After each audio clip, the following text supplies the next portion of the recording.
I guess it's your funny. Oh, See the Katie is Ooh. gonna get the cheeky pick on the. I'm very surprised that he decided to play Iron, but put that Nano with the. name! Is he coming out from behind? Is he the crop? Oh, he's coming out. Casey, or watch that foothold. Just see him. He's taking this as he should. Jay with the kill on the air dodge. Oh, very unlucky. It's so unlucky though. That works.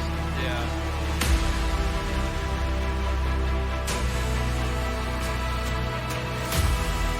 Interaction. What's happening? And it does. Boomy with the fairy head.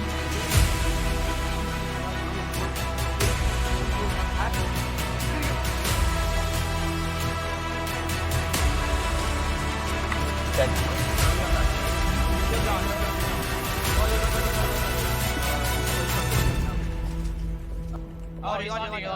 Andre, yeah. Good Nice. shit, guys. That's what the X.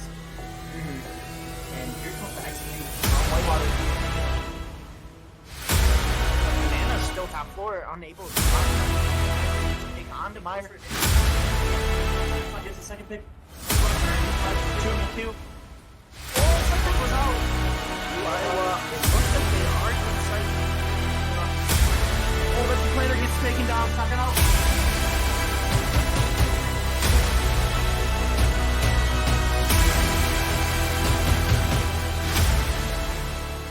What is up, guys? It is Bait. Welcome to Midwest R6.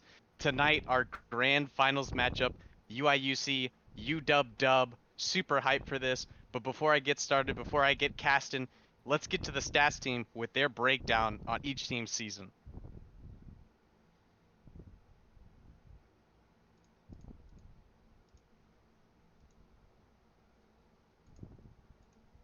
Decent, but Right.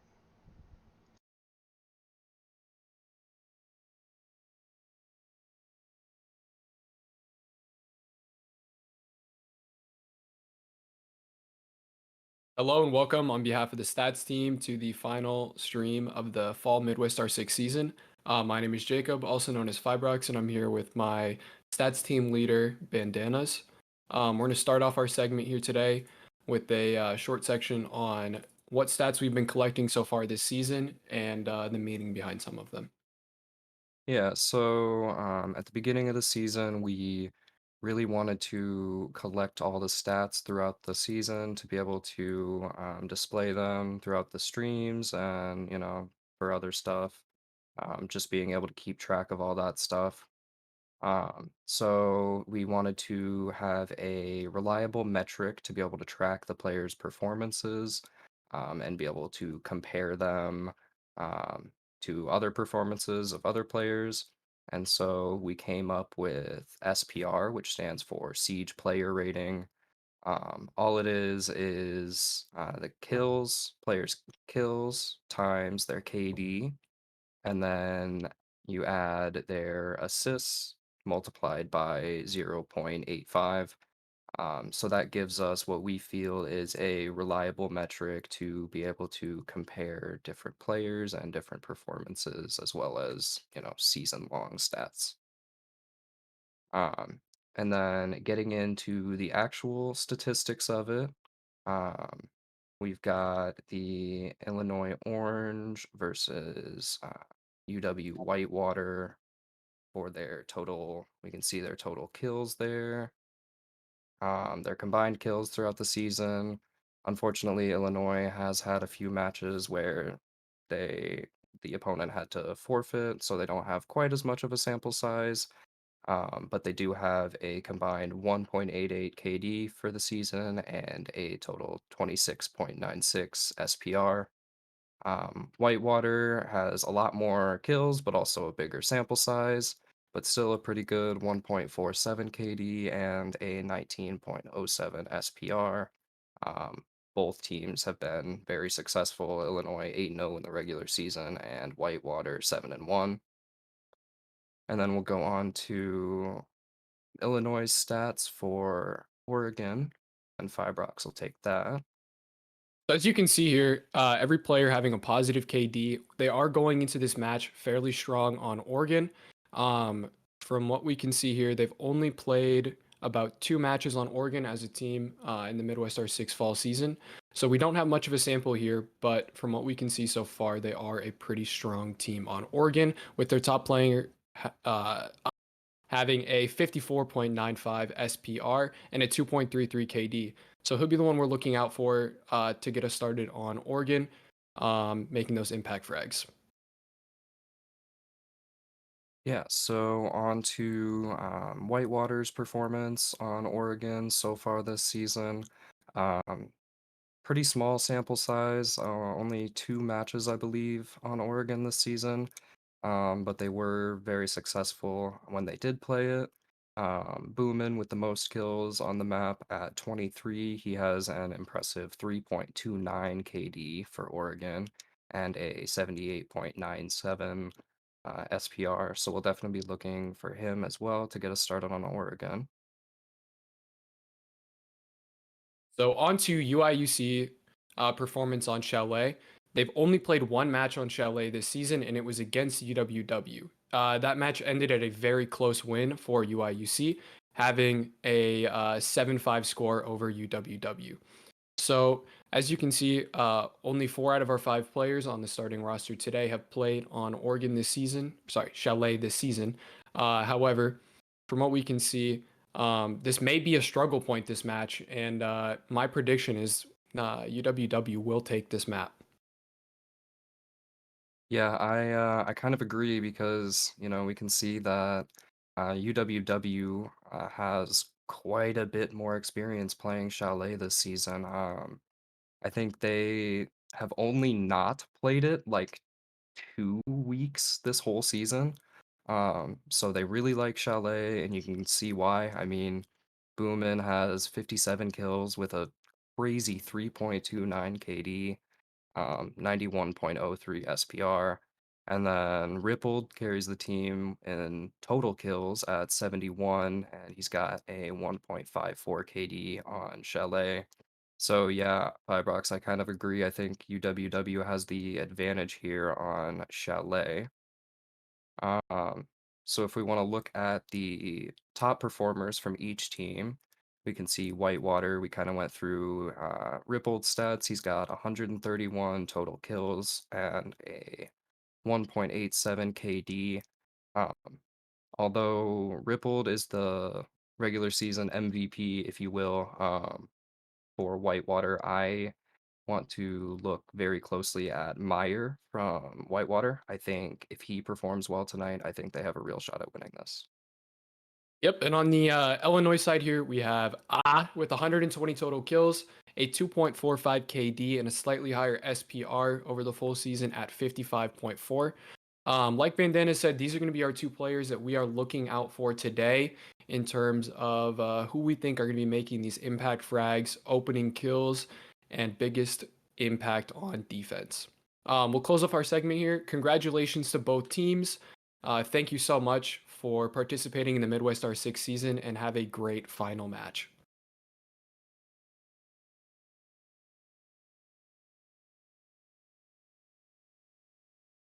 What is up, guys? We're back. It's your boy Bait. We're gonna walk you through more of a general representation of what's happening tonight. Starting off with each team's records. We'll start with Illinois Orange going that perfect 8-0. UW following second 7-1. Obviously best 2 teams right here. So we'll go ahead and take a look at the standings for the league. Our top 7 again. Number 1, Illinois Orange 8-0 plus 68 RD. UW following in second 7-1 with a 63 RD. You got Iowa Gold, Iowa State Varsity falling at 3-4. Michigan, UW Madison P, and Bradley Esports rounding out our top 7 there. And then we'll take a look at each team's lineup, starting with Illinois Orange, our captain, Fragger Sufficient. Sitting there, 120 kills, 2.45 KD. Definitely a player to look out for. Another player to look out for on that side, Nanovirus, followed by Lore, EJ the Assassin, and Sweaty rounding out for the roster. And then followed by that, we're looking at UW-Dub, the captain, fragger sufficient, and carry Boomin with 118 kills, 1.57 KD over this season. Then we got Rippled, another player to look out for. Gunner right there, love that dude, know him personally. Followed by Meyer, Boogie, and Axron rounding out this UW-Dub roster tonight. And again, looking at the MVPs for the two teams fighting Illinois, we got right there, 120 kills, 2.45 KD, like we said, 5-0 win loss, and hopefully tonight he's gonna be having some moments where we're gonna be screaming And then we got UW-Dub Rippled, 130 kills, like we mentioned, 1.87 KD over the season, 4-1 win loss. Definitely, like I said, a player to look out for. I'm looking out for my boy Rippled. And then next, we'll take a look at the bracket, see how both teams got here. Illinois Orange started out top of the bracket, beating UW Platteville A, winning that, taking it to Iowa State varsity. Now they're here in the finals. UW beat Bradley, then following it up, beating Iowa Gold, getting here. So two teams, in my opinion, very deserving being here in this inaugural Midwest R6 finals. And we'll look at a couple things here. You know, total combined kills for both teams fighting Illini, the Illinois Orange, 385 combined kills here. And then we look at UW-Dub, 529. That's a lot of kills. That's a lot of damage right there. Taking a look at both teams' overall combined kills, deaths, and KD. Again, Illinois Orange, 385 total kills, 204 total deaths, 1.88 team KD. That's not too bad right there. Again, leading up to that 8-0 record. We got UW-Whitewater, 529 kills, 360 deaths, 1.47 KD as a team. Not too shabby. Leading to that 7-1 record right there. So, really looking forward to these teams to bring out the firepower, bring out the guns, and really just bring it full force tonight in these inaugural, like we said, grand finals of Midwest R6. Really, again, you know, looking out for Boomin, looking out for Rippled, looking out for looking out for Nano, those top players to come bring the frags, bring the fire, bring the attention, and bring the clutch to the server. So hopefully we'll be able to get things started shortly with this game. But in the meantime, let's talk about Winter League, right? After this, coming up after the finals. If you want to continue playing R6 over the winter break, get together your team from your university, a group of friends to compete. And, you know, registration is available now, right now. So you should go sign up right now up until December 20th for Winter League. Open to anyone. You can find the registration link under our Twitter, Midwest R6, or in the Midwest R6 Discord server. We'll see you soon. Midwest R6 begins December 26th, Midwest R6 Winter League. So hopefully we'll get to see y'all there. Maybe even I'll compete with a couple buddies. Who knows? We'll see. Casters can shoot too. I like to think I'm a pretty good shooting caster, so we'll see what happens there. So a couple more things that we will go into. Let's talk about the map bans real quick. Illinois Orange, starting off banning Cafe, followed by Villa, UW-Dub. And then we see a theme park ban by Illinois Orange, UW-Dub banning Bank, Illinois picking up Oregon, UW-Dub picking up Chalet, Clubhouse, Sky getting banned, and our decider there being Border. So, and we see my buddy A1 Dank hopping in the casting booth. How are you doing, my man? How's it going? Are we live? We are live. We are ready to Okay. go. We are moving, my man. Just talking about the map bans here. And then moving into the stats for each team on the different maps. You know, we'll talk a little bit about Oregon. So Bowman really taking the cake there with a 3.29 KD on Oregon. Meyer 3.33 leading the way there. Rippled and Boogie rounding it out. Axron actually not playing Oregon this season, but that's all right. Obviously, this team seems UW-Dub seems like they know what they're doing on Oregon with such high KDs. Chalet again, we'll see Boomin with a 3.29 KD following suit on Oregon.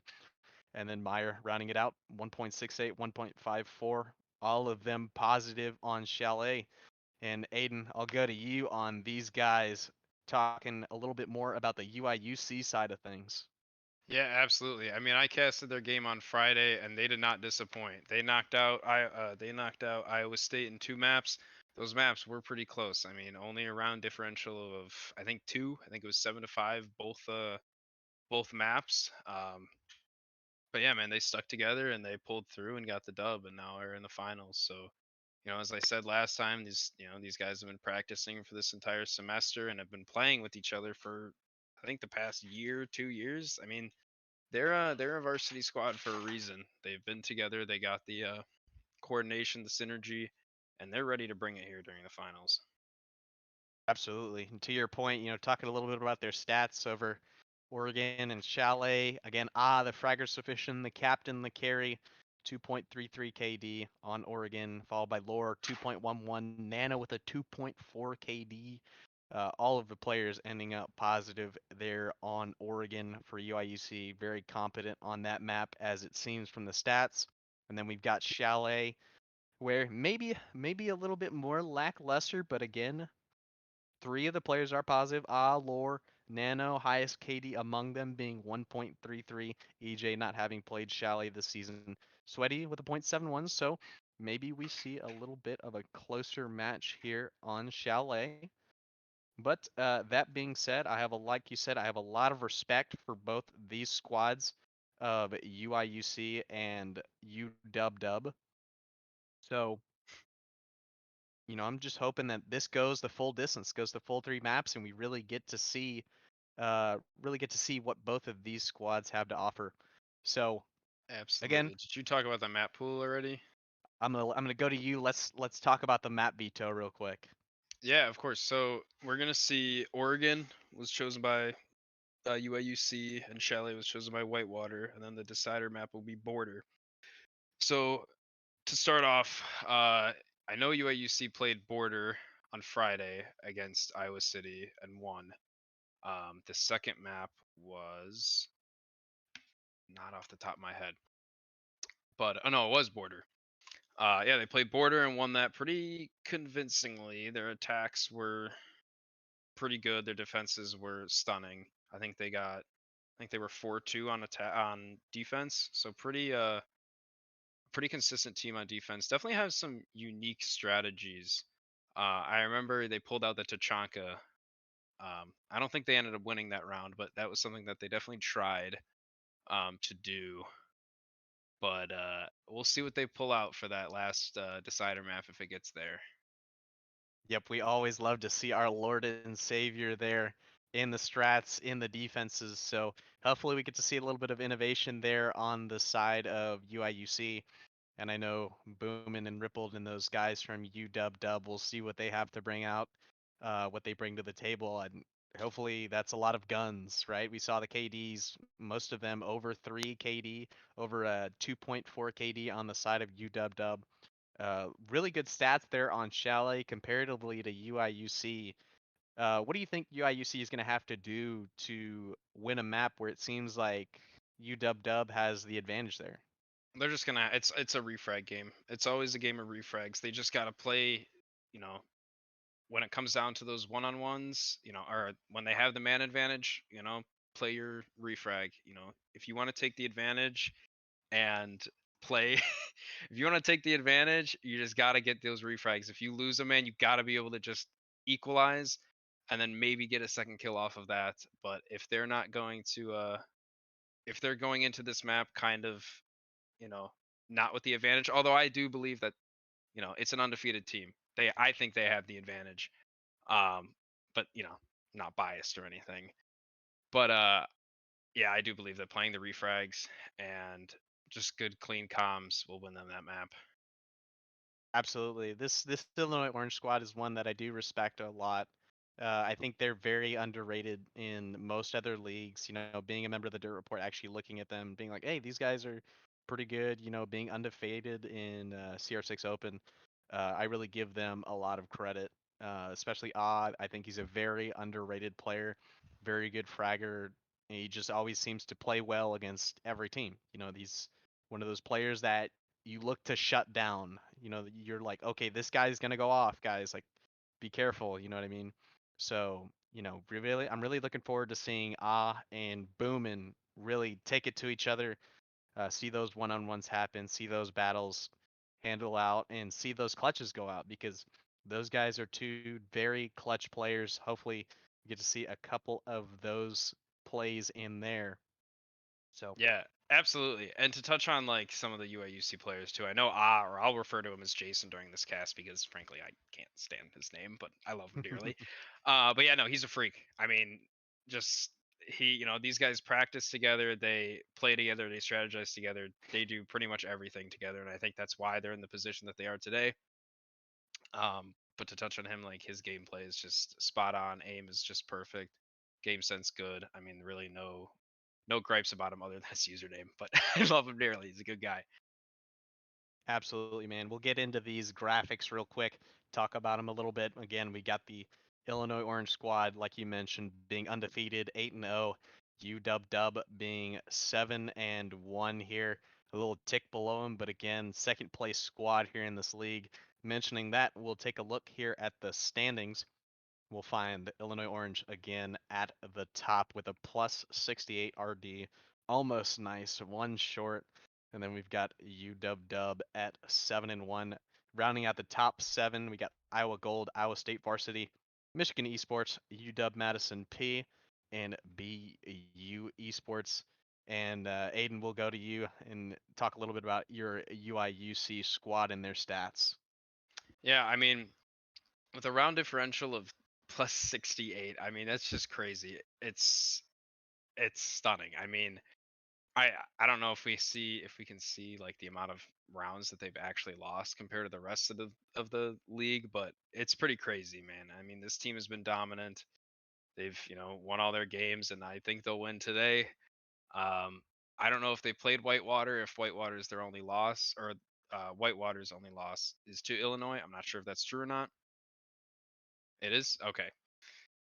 Uh yeah, so I mean UW they got the rematch game. They got the grudge match. They got to, it's their time to take revenge. So we'll see if they learned what they could from their match against Orange or if they'll just fall again.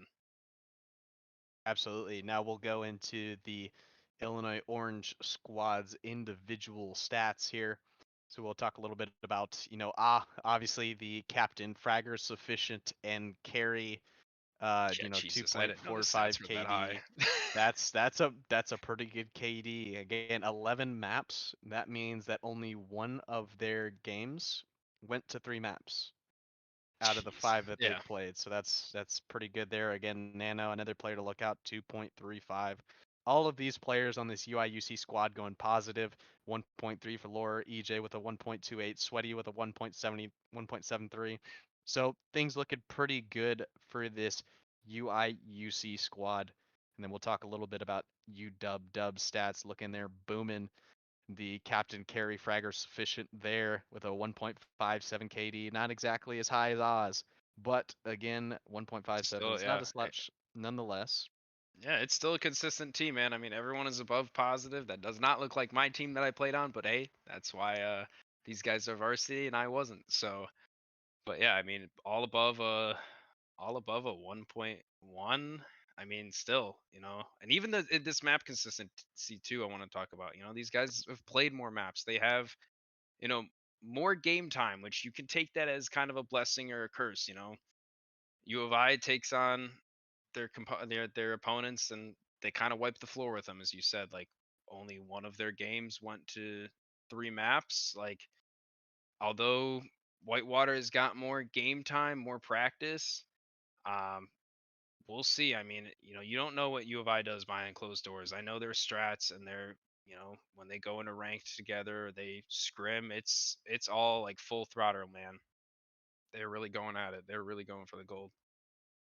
Absolutely. I'd expect nothing less from a team like this that looks to accomplish, a whole lot and really make a name for themselves. Again, like I said, UIUC is a squad that when when I see that we're playing them, I need to do prep, right? I need to go in there, do VOD review. I need to take these guys seriously, right? They're not just an opponent. You can rest on your Absolutely. laurels, rest on your stats, and really just hope to win, right? You need to VOD review and you need to make sure that things go right. Yeah, and then the same thing with UIUC. I mean not UIUC, UW-Dub is it's a team that you need to prepare for. And so, both these squads making it to the finals, it's no surprise. Both of these guys put in the time, put in the work. And we'll see who it really favors, right? And so we'll talk a little bit about the MVPs for each of these rosters.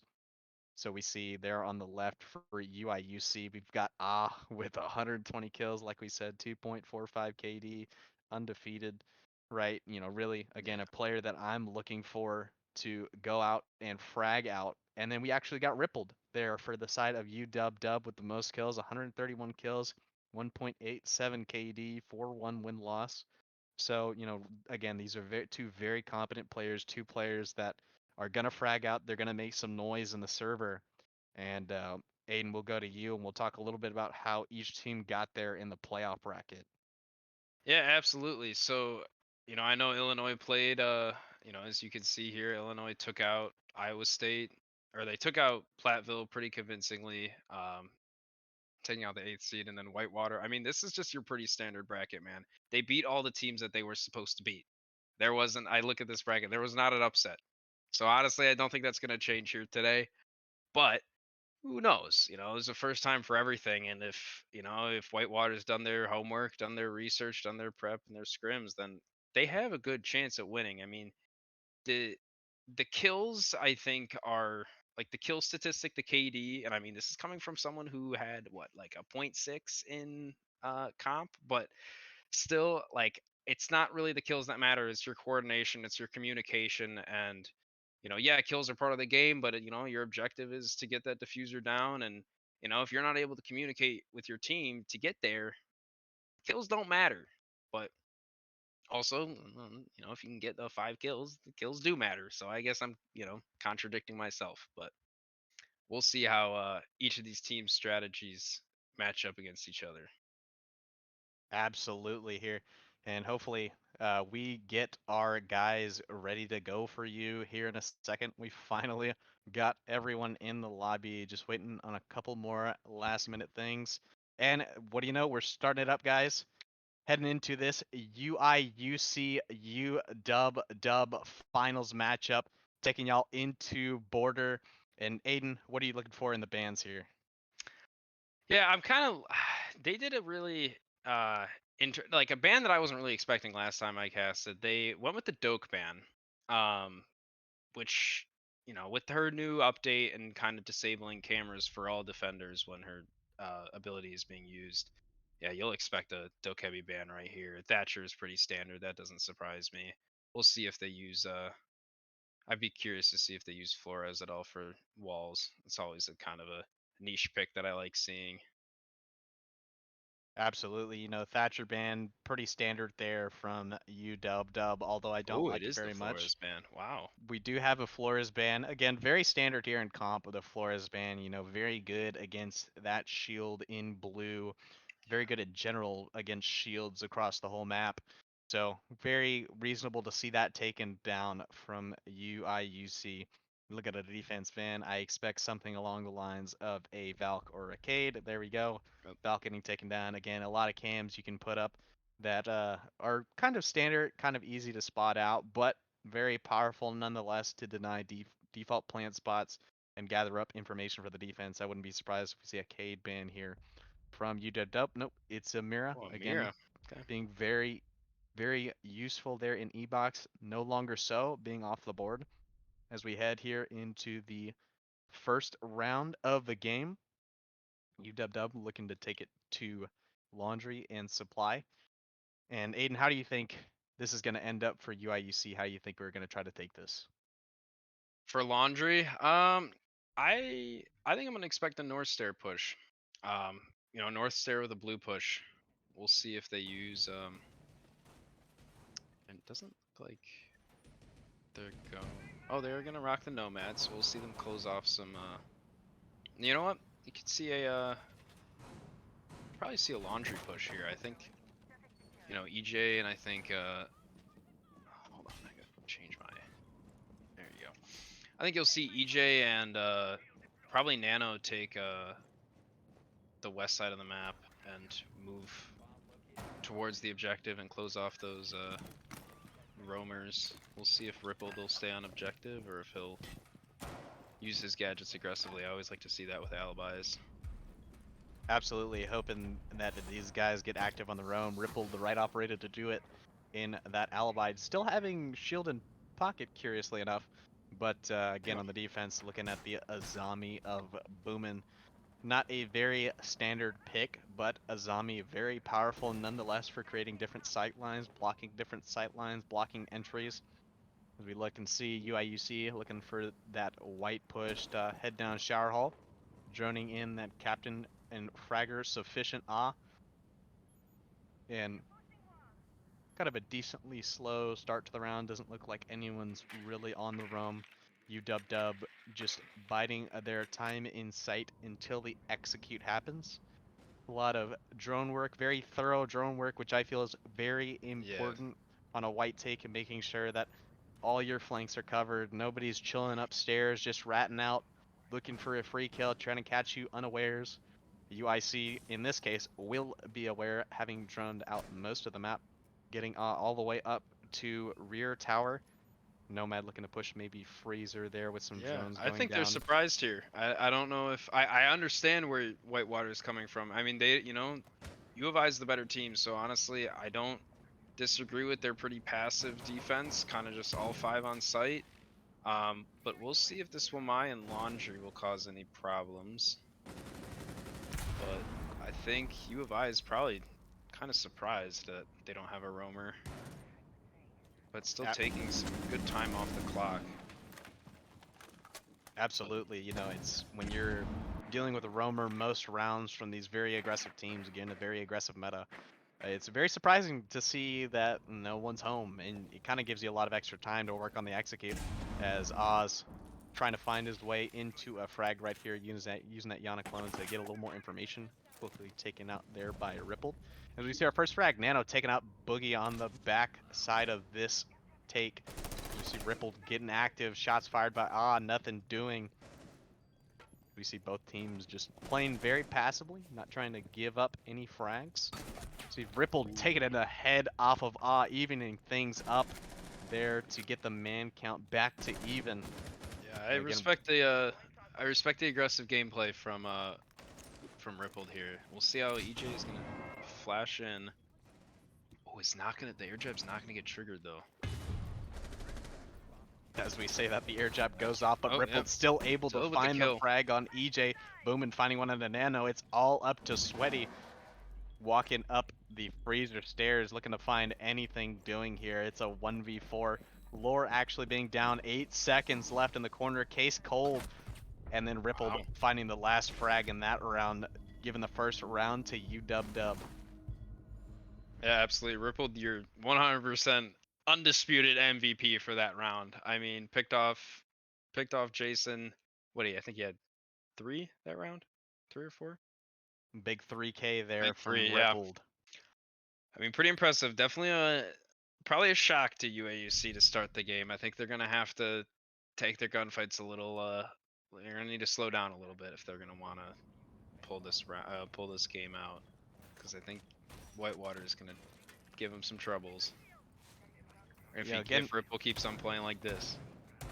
Absolutely. Again, Whitewater, a team, you know, that's not afraid to get in your face and eat up the frags. I think one thing there to note from UIUC was the lack of utility. I think died with both his nades. Lore only able to use his Kairos pellets. No one really able to use their utility besides EJ on the Nomad. So hopefully look to see UIUC correct that, destroy some of these zombie barricades and these shields that UW are swinging off of. So we're taking it up to the top floor site, seeing a Capcan and a Frost being brought out by UW. We'll see if the thorough drone work of UIC holds true here. Again, running it out with the Aruni, the alibi crutch of Rippled with his MX4 Storm singing out there. As we see UIUC start the round again on the white side of the map. Yeah, we'll see it definitely. Ooh, Jason with a good pick on a ripple. That is going to be brutal for Whitewater. They're gonna want that gunfight back. Not sure if. Oh, just roaming and dining. Yeah, that's gonna be brutal. We'll see if you get this kill onto the guy south stairs. As we see Bowman following up white stairs, trying to look for that refrag Yep. from his fallen teammate in Rippled, unable to find anything. As we see getting a nade kill was just like we talked about, that utility usage, able to find one. EJ getting another one onto Boomin. It's suddenly a 2v5 a minute Yeah, what into a the way to bounce round. back. We see Axron and Boogie all left to do here for this UW squad, getting droned out, getting pressured from all different angles. Just hoping to have some of these frags come their way. Boogie getting hit by the Nomad, falling down the stairs. He's looking to take a little angle on this breeze, try to find his freebie. Yeah, he's gonna Getting try back to into get a the round. cheeky little pick. Yeah, definitely that frag kill from Jason definitely opened up the defenses. That's been this team's bread and butter. Has been those under the floorboards nades. They practice those a lot, and they're annoying when we scrim against them. It's always a very good thing to have, as we see taking the head off of Boogie, having a great round here. He's on for the 3K and the Nice. 4K, finding Axron in kids. Again, we're talking about the two MVPs before this match. They showed up in the first 2 rounds, Rippled with a 3K, answering with a 4K to give UIUC the second round and even up the round count. You know, again, talking about utility usage, able to find a kill with that frag, really open up the site. EJ finding another kill across the map onto Boomin. So, quick correction there from UIUC, able to make much more use of their utility and really open up the round, make it really no contest there. Exactly. As we see UIUC, or not UIUC, UW going back up, choosing to bring a couple different operators, namely the Jaeger, obviously not feeling like they're big fans of nades right now. Yeah. Getting naded through the floor right there, I believe. Although the ADS usage won't stop a grenade from below, still we'll see if if they're pushing from trophy, it'll definitely be a nuisance for UIUC. But as I said earlier, they as you said, the utility, they used it more, and they came out on top of that round very convincingly. So as long as they keep on using their util, just if you're gonna die, at least just use your util first, and then that's how they'll win this map, I think. Absolutely. You see Boomin here, ratting out in small tower. We'll see if That's a the very risky droning play. of UIUC is able to sniff him out, having a teammate in Axron playing up Shower Hall. As we see firing back and forth, firing some shots. Maybe aware of the positioning here of Boomin. Maybe saw him on the cross, as we see a drone and dining. Maybe got seen on a cutoff. Both of these players, so hopefully sending a couple extra players to help out, clear out this side of the map, because that's what they're gonna need. We see live 3 pings coming in on the Aruni. Seems to be aware of the positioning of Boomin, so he knows he's unable to really push this and get active on this Aruni, which is something he's gonna need a buddy very here. much like to do. He's if he knows that they're both there, he's gonna need a buddy, and I'm not sure who will beat his. Oh, probably should see Nano help him up here. That or Nano's gonna get picked off by Axron. Boogie's gonna take out EJ. That's a brutal attack. Or that's a brutal defense. Jason's Jason's with the flag though. We can see He's right gotta there a reconnect with flurry his of team. kills there from UW, taking out Nano and EJ. That's a lot of utility, a lot of Nomad charges down, a lot of nades down from Nano to get one back onto Boomin. He really doesn't have any utility in pocket. He already placed his camera. So, using his utility, finding one there, which is good. And we see the Jaeger of Boogie able to find the down. And Sweaty's gonna get down. And Sweaty getting down 2. Rippled gonna find one onto Sweaty. It's all left up to and if there's one player you wanted up in this 1v4 situation, I think it'd be But again, Absolutely. 1v4, very hard to play against. So you see another nade going through the 4. Able to find Axron there, so now much more doable, a 1v3 with Lore still down on the ground. Case cold. So 45 seconds. We'll see what he can do. Rippled is on low HP, so if he's able to find one and make this into a very doable 1v2, be much more doable for him. Obviously, Yana, him being Yana, able to use his clone to get that Aruni gate.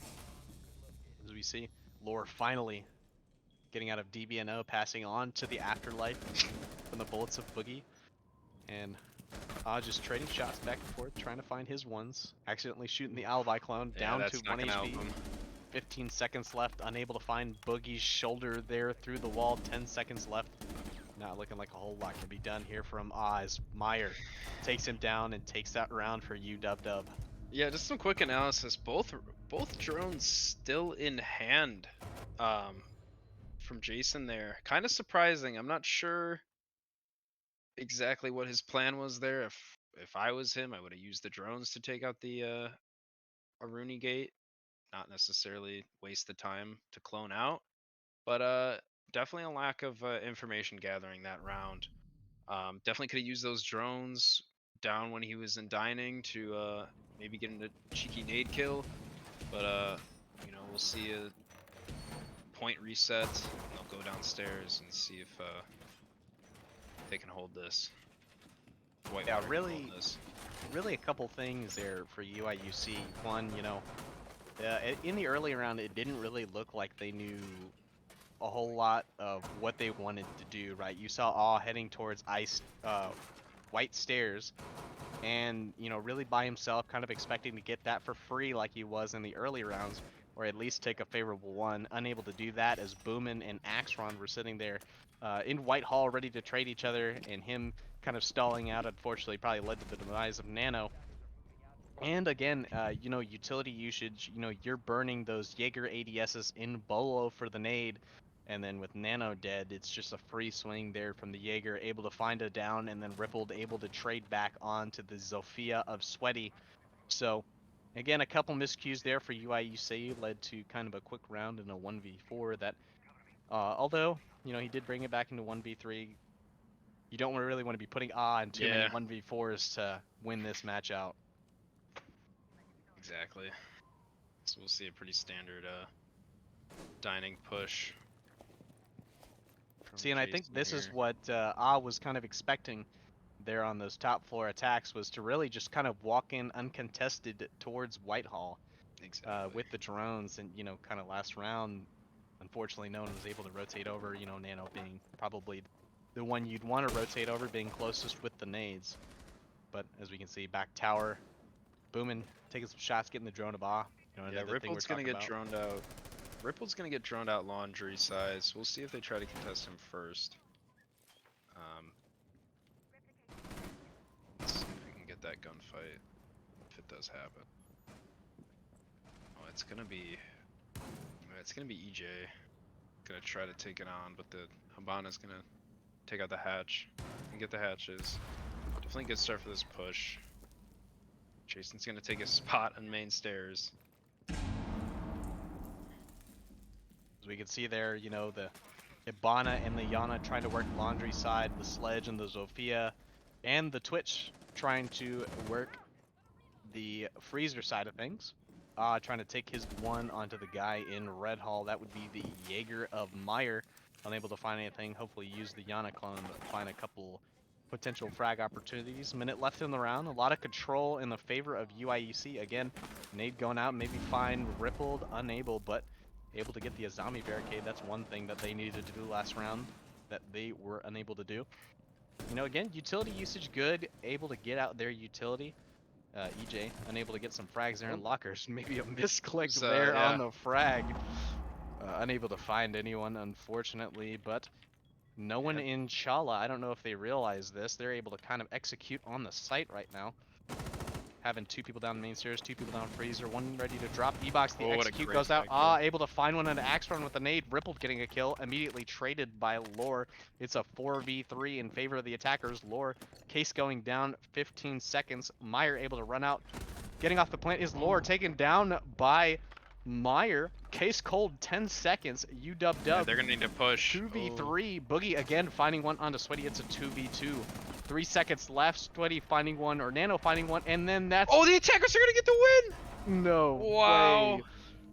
Boogie, what are you doing? Stop running. Just hide. Oh Not knowing the man. case was down, or maybe thinking the plant was going down. Yeah. Personally, I don't know what they were thinking right there, That was but it is a crazy. UW round loss there. UIUC takes that one down. Yeah, I'm surprised. I'm surprised Boogie didn't just run into blue. I mean, he just had to play the time, play his sound. I'm not sure if that was some missed calls or maybe overcalling that cost them that round. But we'll see how they come back from that. Definitely a really close round. I mean, it didn't go till 45 seconds until the first kill. So definitely a slow, methodical attack from UIUC. Definitely weird when you don't see any roamers though. I know they got to do their droning because you just never know, but if they can kind of speed that up a little bit. Maybe, you know, I hate saying this, but maybe, you know, don't check as many corners and just kind of get to the point as fast as you can. You know, this is coming from someone on the B team, so take it as you will, but, you know, you need this time to plan your attack, and if they're not roaming, but you are going to see a roamer here from Boomin, we'll see if you can get a pick. Not a very common spawn peak here, but one that I like nonetheless. Not a lot of people actually know this window exists. You can see Sweaty getting taken down, not knowing that window exists, I guess, either. That's your Zofia down 0-4 here from Sweaty, not having such a hot start to this series. That'll be a lot of utility there down on the board of UIUC, one that they were able to use last round very effectively. To help set up the take and ultimately win that round. I really like their utility usage last round. All the things that they were able to get off. Again, the nade kills from he's pretty much been able to find one almost every round. So hopefully looking to see that to make up for the lack of having Sweaty here. But Boomin able to find that spawn peak right there from that T2 window. Oh, so he doesn't know if the Azami went up or down though. So his drone got taken out, but Boomin is gonna get the jump on him. Oh, he's gonna give up his position though. We'll see how this gunfight goes down. We can see Boomin trading shots. Boomin unable to get the drop there on kind of being semi-aware that he may be he's in gonna let T2. it go. But nonetheless, map control there for UIUC.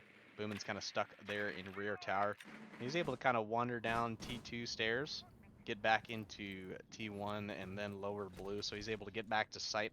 We see the Osa there being brought out by Nano, placing one towards rear stage. Looks like Oz may be able to get the nade here on the shield and Red Hall. Again, minute left. Nade going out, landing actually on top of the counter, unable to find the shield as we see the Jaeger vaulting over the shield in Red Hall, really eager to take this gunfight towards bottom main. We see Whitewater needs to play a little bit passive here. I know we're gonna see a Nano. Yeah, they're gonna need to just play passive.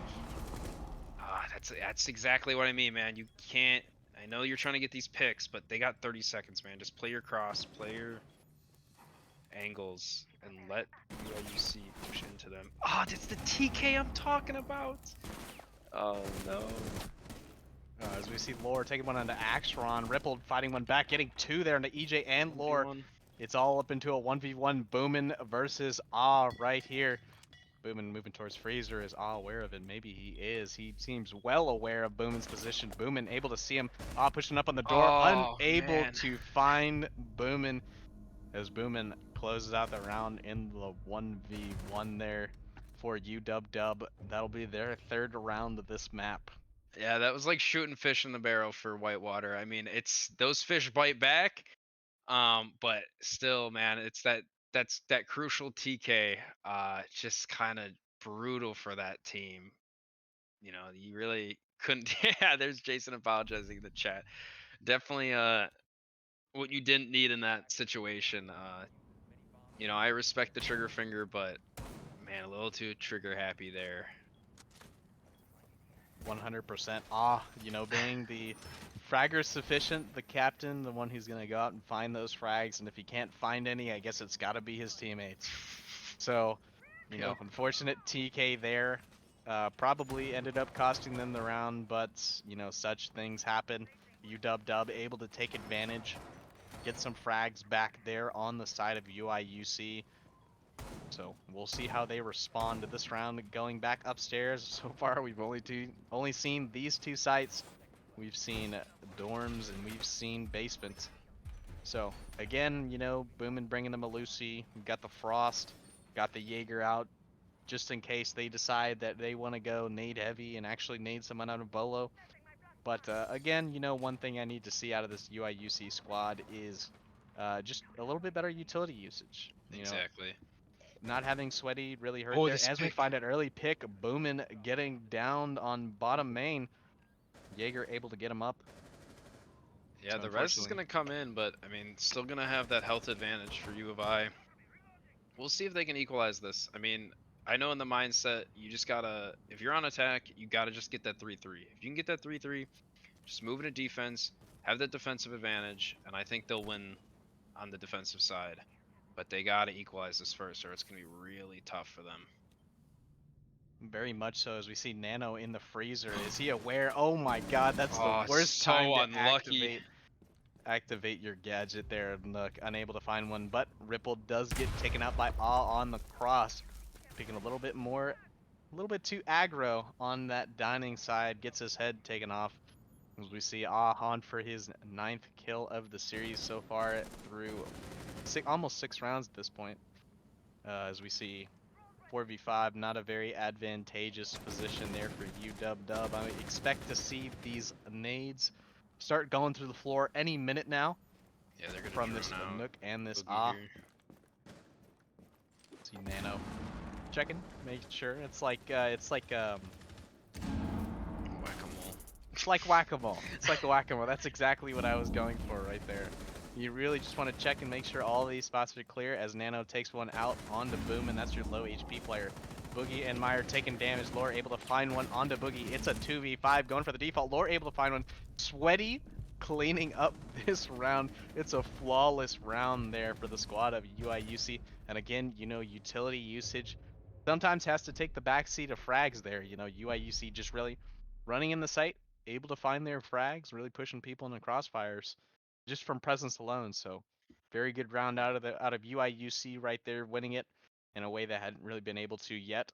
And we see the side switch, UIUC moving here on the defense. Yeah, absolutely. I think if you're UAUC, you're very content with this position. Just, you know, you're 3-3. You're in an even situation, but you have the defense advantage. I think as you'll see from the, if we can get a scoreboard, you definitely see the carry from Rippled here. Not quite a deadlift, but definitely a significant carry here. So the thing I tend to see is when when you have a team that has a significant carry, they struggle on offense, because if you're trying to do that two-pronged attack, that side that doesn't have the carry is always going to be the weaker one. We'll see if the defenders can take advantage of that. Absolutely. You know, you're looking at the side of UIUC. You really got your carry right there in He's 9-4 and looking to grab more, obviously, with those TKs. So we'll see how He's 10-4. UIUC comes out here on the defense. You're right, 10-4. He's got that 2.5 KD in spirit. Rest in peace, whoever he killed. You will be remembered, because that was funny. Yeah. And so we see UW taking a slightly different approach, going pretty direct here on the blue, bringing out the Ace and the Osa. Hoping to burn out this utility on this blue shield here. Looking to identify those mute jammers, make sure they can drone, get accurate information there. Yeah, I'd be They'll very meet- curious to see how fast they push here. You know, if they rush blue, they can just gain control really fast. But we'll see if Whitewater takes their time. You're gonna have a roamer up here. It's gonna be EJ? Yeah. EJ up in the roam with the Iruni. Just watching stalking his prey. See if we can get a cheeky pick here if the Whitewater will loop around. Absolutely. Right now, you really do. You have 3 men off site. UW were able to realize this and take advantage of it. They shove everything they have into blue as is able to take one out onto Boomin for your first frag of the round. That's looks like 2 nades off the board there from the side, and EJ taking one onto Axron. Again, an instant 3v5 there from UW. This attack not going so well for him right now. We see EJ hopefully looking to get back towards site. Lock this round up as a win there for UIUC. As we see Oz giving up bunker. Yeah, I Ripple respect looking to get the. it open. Yeah, I respect this play. I always love playing because I'm always a smoke player, so I play this blue position. I always love giving it up. I don't know why. I know it's weird, but like, it's just powerful to reinforce it off and say, no, no, no, you can't come in here. And you know exactly where they're gonna play from. As you can It's see like here. job's done. Yeah. I get to go back to site, chill, clutch up the Close round. hold. Yeah, I love it. Oh, the Claymore! Oh, why play so aggressive, Jason? Oh, you know, yeah, U of I is still gonna win that round, but I don't know about that aggressive play from Jason. Ah, it's gonna ruining this KD. You know, I don't know about that aggressive play from but I know the aggressive plays of the rest of the squad won them that round. Absolutely. As UW unable to really find one except with the Claymore, unable to find one with the Yeah. guns. So not a great start from UW. Again, you know, one thing that we talked about on the side of UIUC was utility usage, which came to head here with UW really not able to take bunker, finding the smoke, opening up elbow, but again, not able to take control as the smoke swings in and then just vaults through the rotate. So Yeah, I like this Finka pick coming in from Ripple if it sticks. You know, when you get rolled that first round, you know you're gonna need some kind of advantage. And I believe Finka's the operator to choose when you need that like health advantage, when you need that little bit of speed, a little bit of adrenaline to push and maybe get an extra kill that you wouldn't have if you weren't playing her. Just kind of, you know, you still have the util, you still have the frags. As I say that, it's gonna switch over to the Nomad, so we'll see how that plays out. We'll see if Whitewater will take out any roamers, if we'll see any. think I we will got- say the one got thing that Lucy. really concerned me last round on this Nomad pick is they didn't really die to people flanking, they died to people on the flank. Oh, Right, they yeah. were taking gunfights with people on the flank and not really it wasn't a problem of not looking that way, it was a problem of looking that way and dying. And Yeah, so I you don't know have if to the gadget. Nomad is that much of a benefactor of those gunfights. You know, it's not going to prevent those deaths, unfortunately. So, but we will see if he's able to lock down those flanks and maybe they have a little more success here. As again, a very much a direct push. Boom, getting smoked there by good night. Oh, on a tear right now. Again, first pick Boomin, unable to really handle there on the entries. We see Meyer going down as well. A quick, effectively 3v5 again, a minute into the round. Very much the same situation here for the UW squad. Can they make any adjustments here? Yeah, Is the Boogie's big question. It's gonna get the breach off, but I feel like it's just gonna give him more angles to die from at this point. You're a man down. If anything, you need to go res your buddy and choose a position, and then I'll just push. Very Can't- much so. As we yeah. see Meyer is able to get picked up from the Nomad. And they're off the side of big window towards bottom right window. And it is a 4v5, still doable, but not a great start there from UW. Not a lot of util going out. Not a lot of util really to be had here. You know, Rippled has the only flashes there on the side of UW. So not really able to burn anyone out of Bolo, although there is no one there. No one inside of Attic either. So a lot of this UIUC squad here kind of huddled up towards site, waiting for the execute to happen, one that isn't really coming in right now. So a minute left. Boogie actually going for the plant. They're no on way. default. Is it gonna go down? There's no way they let this plant. The plant goes down. Wow, we're in a post-plant situation. Axron getting taken out by a Nitro. The Nomad actually might come in handy here, able to Nomad off Trophy Door as he smokes off the breach, takes the fight on to Rippled. Rippled able to get one. Boogie finds one on Sweaty across the map. Meyer And that's 3 down on the side of UIUC. EJ going down. Holy cow. A flurry of kills on the side of UW, and that's one thing that I did not expect from that round was a post-plant situation. Yeah, absolutely. I mean, man, I don't know if U of I is gonna want that one back. I don't know if that was just a missed calls or just miscommunications, but I don't know if they ever like heard the bomb go down or what it was. But they had that round and they just weren't watching their angles. They kind of just slowed down a little bit. Didn't really. They slowed down, but not in a good way. Like you didn't hear the call for the plant. You didn't try to contest the plant, even when I think it was Boogie went prone on the bomb. Didn't get got the pick on the sweaty. There was no refrag when I think one could have been easily possible. We'll see how One they thing change to up their note from defense. that defense there from UIUC is they did have the mute downstairs with Nitro in pocket, Ooh. ready to deny plant default, but unfortunately no calls came through.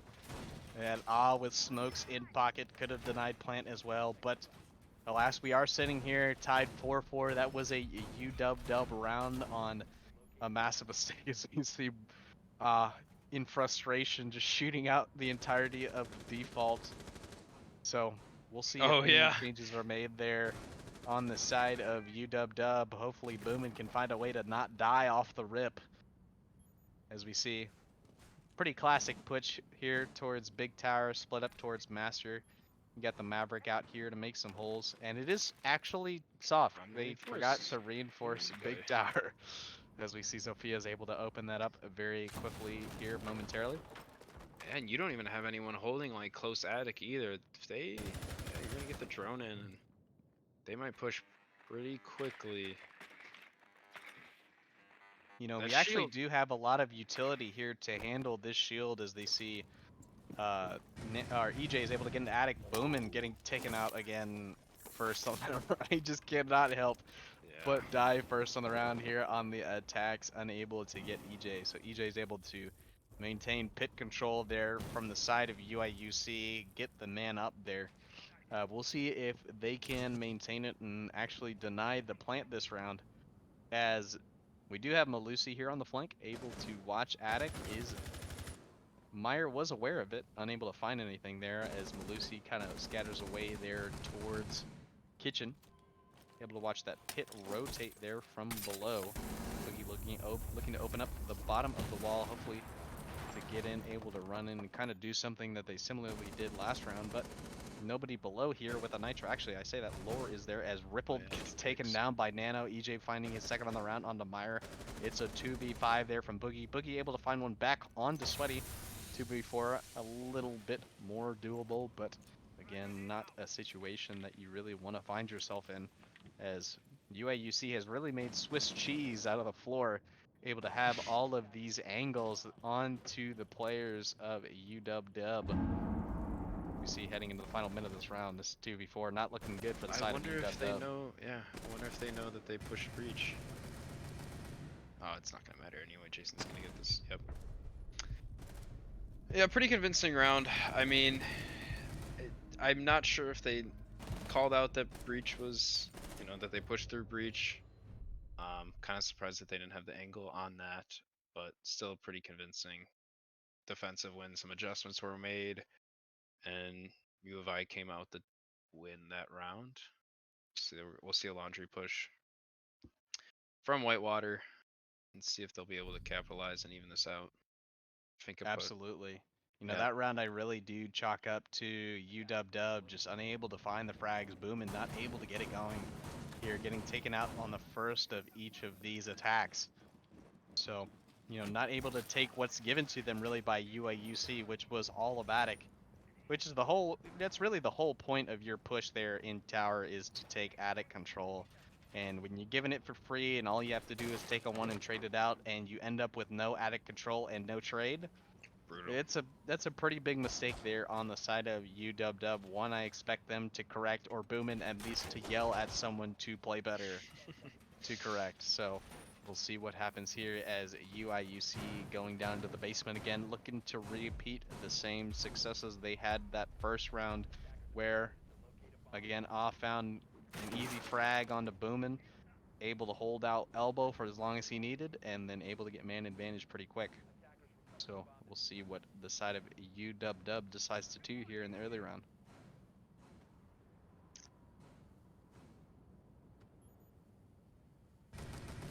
We can see right here, looking to maybe go for a little bit more of a tower push like they did last time. Getting that Osa in bunker, maybe go above, get that E-box hatch, put some pressure on the player on pillar.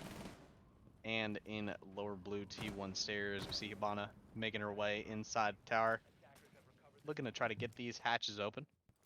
See Jaeger sitting pretty close in the T1 stairs, looking to try to find a freebie on someone who's unawares. Could be rippled, probably not, considering he's 10 and 6 right now. Looking to be the fragger sufficient there for the squad. Bullets exchanged, but nothing doing. Boogie and the Yana of Boomin here, working bunker. Looking to try to get the utility out of elbow. Get that smoke out of there. Move off his position. Throws one nade, able to find that mute that's sitting in the corner. Don't know really what that's going to do for him. Let him drone a little bit more. Maybe identify that there's probably going to be 3 ADSs back there. But nonetheless, you know, minute 30 left in this round, and not a whole lot has happened. Yeah, we'll see this gunfight between Akron and EJ if that ever happened. I know Akron was on the second floor trying to flush EJ out. Not sure. Oh, Akron is gonna get the kill. That's definitely gonna speed up their attack a little bit, knowing that most of the roamers. Oh yeah, all the roamers are gonna go down. 5v2, gonna be a probably convincing round. Laura's still with the nitro. We'll see if he can do anything. See Boogie here sitting in the corner, looking to go for the plant down. Probably thinking he had smokes in hands throwing that AMP. But Rippled going to close us out. A flurry of kills to end the round. And a flawless round. There from the side of UW, a slow start, a fast finish. And another round gone, again tied up at 5-5. The roamers, unfortunately, just not getting it done, not staying alive, not doing their jobs.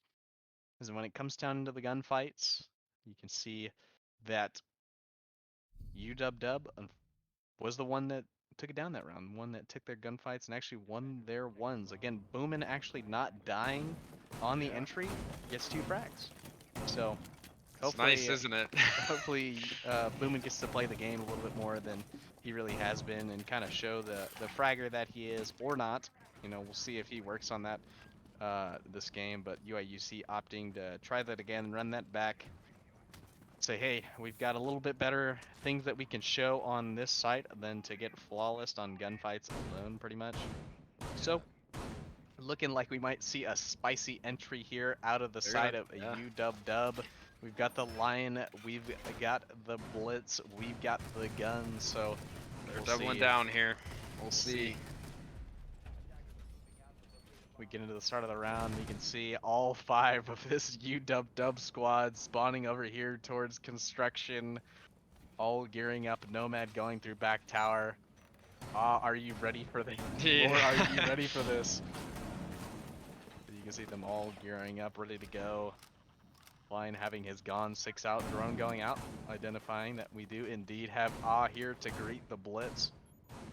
Looking also probably to drone out any Malusis to make sure that they can indeed just run straight into elbow.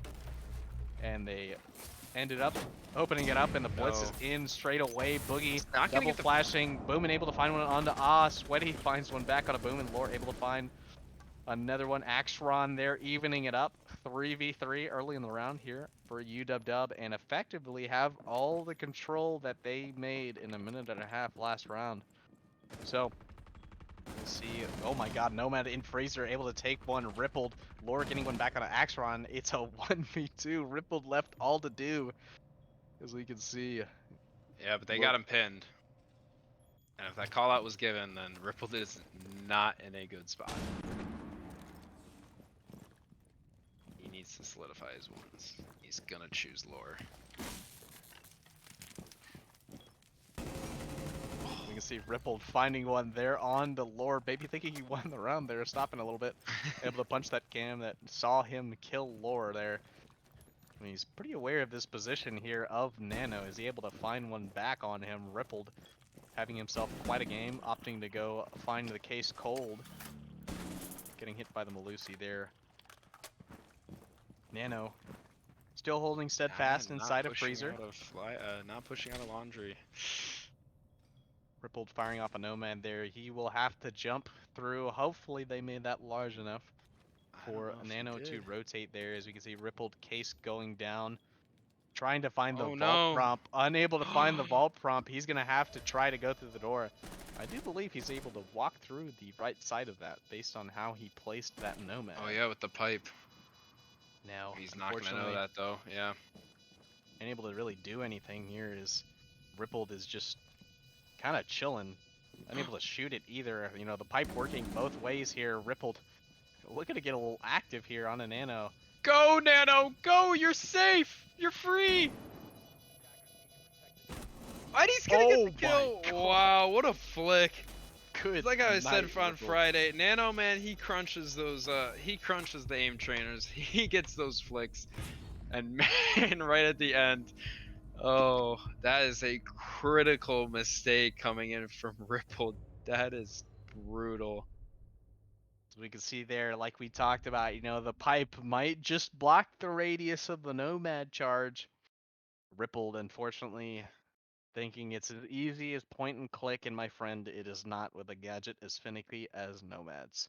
Yeah. You can see, unfortunately, Nano able to run through the door straight at Rippled and find that sweet, nasty flick. Good night, Rippled. Sleep tight.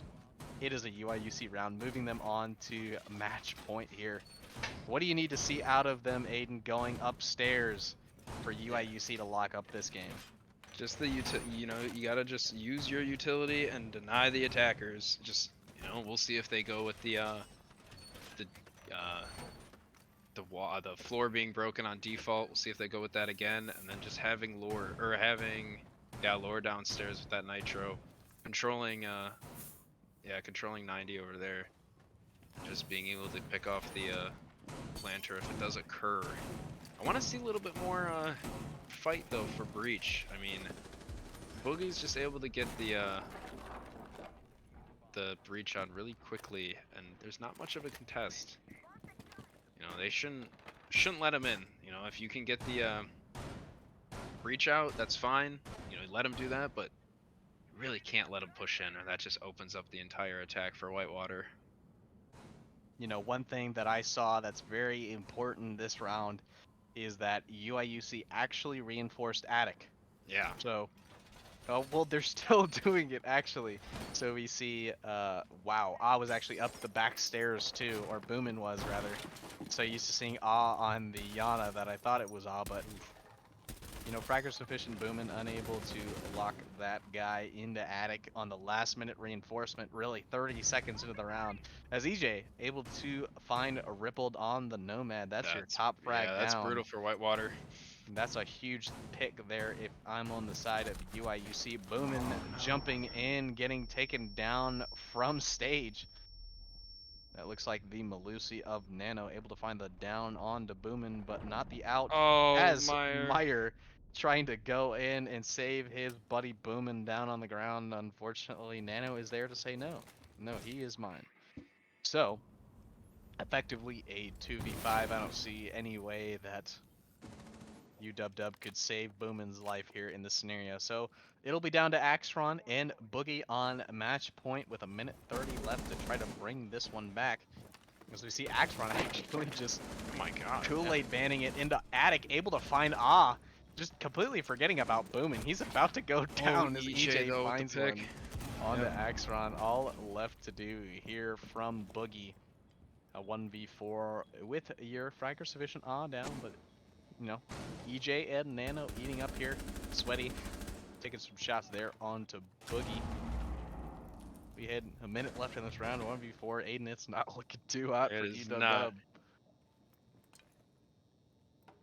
We'll see if, yeah, EJ's gonna end it with a cheeky kill. Yep. Go to win. I mean, definitely that pick onto their carry just definitely took out their attack. Yeah, the two attackers pushing into attic, just kind of filing into EJ's scheme on the stage, this show, just kind of taking them down pretty convincingly that round. But anyway, overall, close map, close map. I think that's I think if you're Whitewater, you know, you're mad that you didn't win that second to last round, and I think that kind of showed in that round, in this, the round we just saw. Just kind of quick, not really droning. They are mad, so let's hope that they can clear their heads and come back for Chalet. Alrighty, yeah, exciting there. Heading into a 7-5 match point, almost going to OT. But guys, thanks for sticking with us. We're gonna take a little 5-minute break here, go out, and we'll see y'all live in map 2.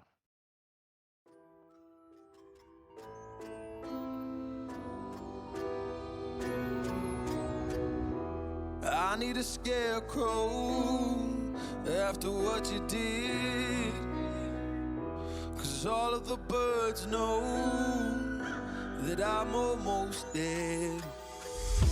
I'm barely breathing, I'm barely awake.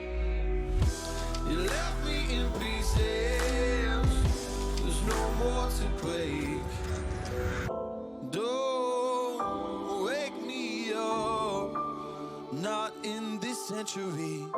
Don't wake me up, 'cause you're just a ghost inside my head. You're just a ghost, you're never there. You're just a memory on my lips, 'cause you're just a ghost inside my head.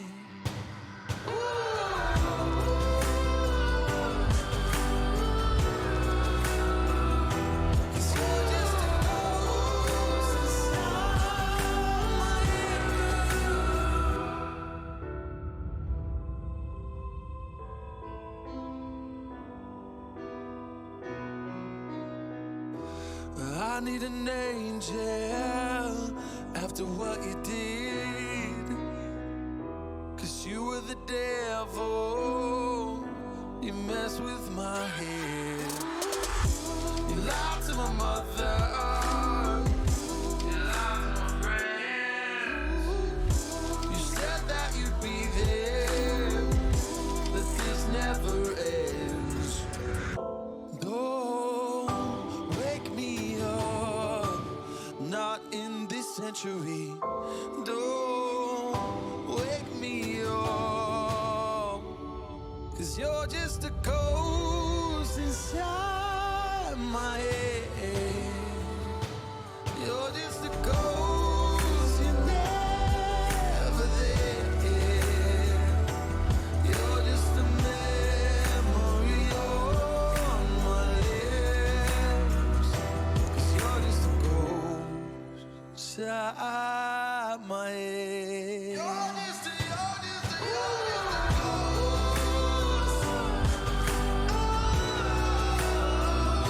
'Cause you're just a ghost inside my head.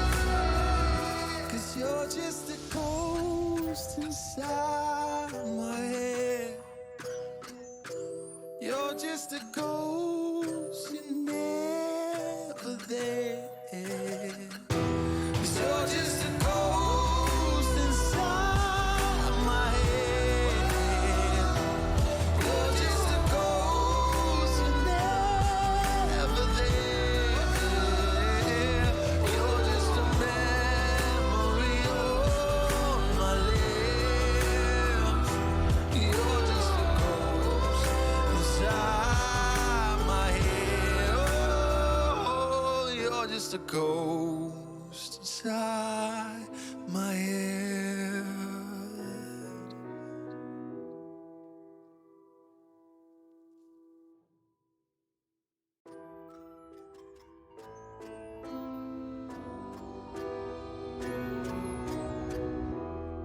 need a scarecrow after what you did. 'Cause all of the birds know that I'm almost dead. I'm barely breathing, I'm barely awake. You left me in pieces, there's no more to break. Don't wake me up, not in this century. Don't wake me up, 'cause you're just a ghost inside my head. You're just a ghost, you're never there. You're just a memory on my lips, 'cause you're just a ghost. What is up, guys? It's your boy Bait coming to you live again from the Midwest R6 finals. Again, joined by Aiden K. And Aiden, that first map, that was a barn burner right there. Yeah, it was tight. I mean, I'm kind of surprised, but I'm also not because Whitewater's still a good team, and they took a couple of cheeky rounds off of my boys. But we'll see if they let that happen in Chalet. But I think with U of I's pick being Oregon, they're definitely they wanted a more convincing win. I think a team of such dominance, they're gonna want perfection at this point, and that was far from it. We'll see on Whitewater's map though. We'll see if they'll be able to make it closer. Maybe bring it into overtime. Honestly, if you're Whitewater, I know you're at match point. I know this is on the line, but for dignity stake, bring it into overtime, and I think they should be happy that they gave it their all. Absolutely, man. UIUC coming out with the dub, a couple hiccups here and there on the side of UIUC, maybe some ill-advised gunfights. But in the end, their guns sang true, and yours can too. Again, one of our partners is Kovacs here at Midwest R6. So if you're looking to increase your aim, Kovacs is one of the best aim trainers around. Again, one of our partners. Upgrade your FPS skills with over 21K scenarios. I actually did not know that. That's a lot of scenarios. Some map editors and much more with Kovacs. So maybe I need to hit up the Kovacs there. I know I need to be doing some aim training here upcoming for the next semester at UTD. But, Aiden, what's your preferred aim trainer? Do you use Kovacs? None, honestly, and that makes I don't use aim trainers. I just kind of go in. I've been playing Siege since Velvet Shell, but I mean, still aim's not great. I bounce around from game to game, so I'm gonna put it up to that. But definitely these Illini Esports guys, man, they use those aim trainers religiously, and I know a lot of my blue teammates too. They love those aim trainers, and I just can never commit myself to it. My sense isn't high enough or low enough. It's just middle of the pack. um but those flicks, they just come naturally to me, and they go and then they leave, and then I kind of just wait for the flicks to come back and for myself to pop off, and it's like, oh, awesome, I feel great. But we'll see if maybe I'll try out Kovac um next semester, and we'll see if that'll help out. I'm sure it will. I mean, they exist for a reason, and they definitely do help the pros, and they definitely do help these guys too, and I know that's part of their strategy is one. Strategy was always my big forte, along with communication and stuff. But at the end of the day, it's an FPS. You gotta just click the heads, and Kovac definitely helps you do it. Yeah, obviously, it seems like both of us need to hit up the aim trainers Yeah. ASAP. But, that being said, these guys obviously hit the aim trainers a lot. That flick from Nano there in that clutch was pretty crucial there. So you can chalk that one up to Kovacs right there. So Nano's going to be like, hey, thank you, Kovacs, in his post-game interview there. Be like, shout out there. So we'll see what happens here coming map 2. But like you talked about, Oregon was UIUC's map pick 7-5. Maybe not like to see it that close. So what are you hoping to expect from them coming into Chalet and UW-Dub's pick? Yeah, we'll see. I think they just kind of need to they need to stabilize. They need to use their util on defense.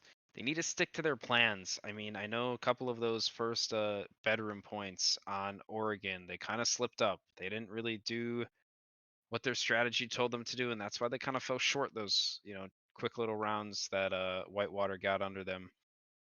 But we'll see. I mean, I definitely hope that Whitewater's got some strats under the up their sleeve. That's probably why they chose it in the first place. Um, but yeah, I kind of curious to see what Whitewater has. I'm not sure if they're on the defense first, um, but we'll see if we can see even what the bans are. If you want to talk about that, We'll talk a little bit more about our bans here that we did prior to the match. Obviously, Oregon ending up in favor of UIUC. That's one map that they really enjoyed, obviously, and we saw that against UW here. Taking it out 7-5. Chalet, statistically from what we saw earlier, UW has very dominant stats there. We have two players with above a 3 KD, most of them with above, I think everyone above a 2.4. And then we saw from UIUC the stats on Chalet, really no one above, I think, a 1.7 or a 1.8. So maybe not as strong there as indicated from the stats from UIUC. So we'll see if UW can close it out on their map pick. I know in collegiate there is a habit of losing your map to the other team, but UIUC holding strong on their own map pick. And yeah, then you could chalk it up to nerves, for some of these guys it is the first finals they're ever playing in. I know absolutely. probably for most of the UIUC roster, this might be the first final of any league that they played in. I know I think Boomin and Rippled have both been in a finals. I think they've won CEA Open a Oh, couple okay. years ago. So they have been in a finals. They have been here before. Um, so we'll see if the UIUC squad and everyone else can settle in, kind of bring the nerves down a little bit, get back to the normal gameplay that they have. Because I know for my team, for big matches, when we got in there, we played big teams. Nerves were definitely a factor, especially playing in CEA Open finals last year when we played Virginia Tech. There Oh were yeah. there was a lot of nerves. It was we ended up losing 0-3, but thank God one of them was macroing and we ended up winning the Oh league. no way. And so maybe a little undeserved there, but macroers be punished. Yeah, They be that's getting wild. punished in CEA. Yeah, we'll see. I mean, like if you think about it, U of I still won that map, and if they're still skittish, and if they calm down, if you're telling me when they're calm, they'll win. Like they'll win more convincingly. Like this is a team that still, if you're calling them jittery, still was able to take out a good Whitewater team. So yeah, we'll see if even some of their like mid mid of the scoreboard level players of U of I, if they can crank up, if they can win a couple more gunfights, this will be a very convincing win for Illini Esports. But it's Whitewater's pick for a reason. Hopefully they got the strats, and I'd like to see I'd like to see a sudden death map on Border. That's for sure. I always love to see Border in the map bans because Border is always a very exciting map. The meta seems to really be, ever evolving on that map. It's not something that we see a lot in collegiate. And it's really that run and gun type map, which fits both of these teams' styles very well. Teams that like to get involved, like to get in your face and frag out. And we saw that a lot in Oregon, a lot of frags really just flying in the latter seconds of the round. There's a couple rounds where it was a 5v5 and then 30 seconds later or 20 seconds later it was like a 2v1. So, against Chalet, being a map that is more balanced than pretty much any other map, any map that is attacker favored is going to end up being a pretty balanced map between defense and attackers. So, depending on which side these guys chose to attack or defend. Illini or Illini Esports, Illinois Orange, obviously getting the side choice there. I kind of expect Yeah. them to pick attack, get a little bit of the advantage there, get things rolling. Wouldn't wouldn't blame them all if they pick defense because I feel like Yeah. starting off on defense kind of gets you Settled going, in. Gets you set, gets but you settled in. it's a comfort pick. I feel like if they want to come in and they want to show up, go with attack first. Why not? Show them, show them who's boss. Come at them. It's Whitewater's map pick, but you know what? We're gonna double down and we're gonna go attack and we're gonna, we're gonna beat you. So we'll see even what the bans are coming in here. We'll see. I'd like to see if Doke comes in. I know there was no utilization of Doke during Oregon, but I'd be curious to see if they're gonna use it here. I think they banned it last time. Oh, it's still gonna be the Flores though.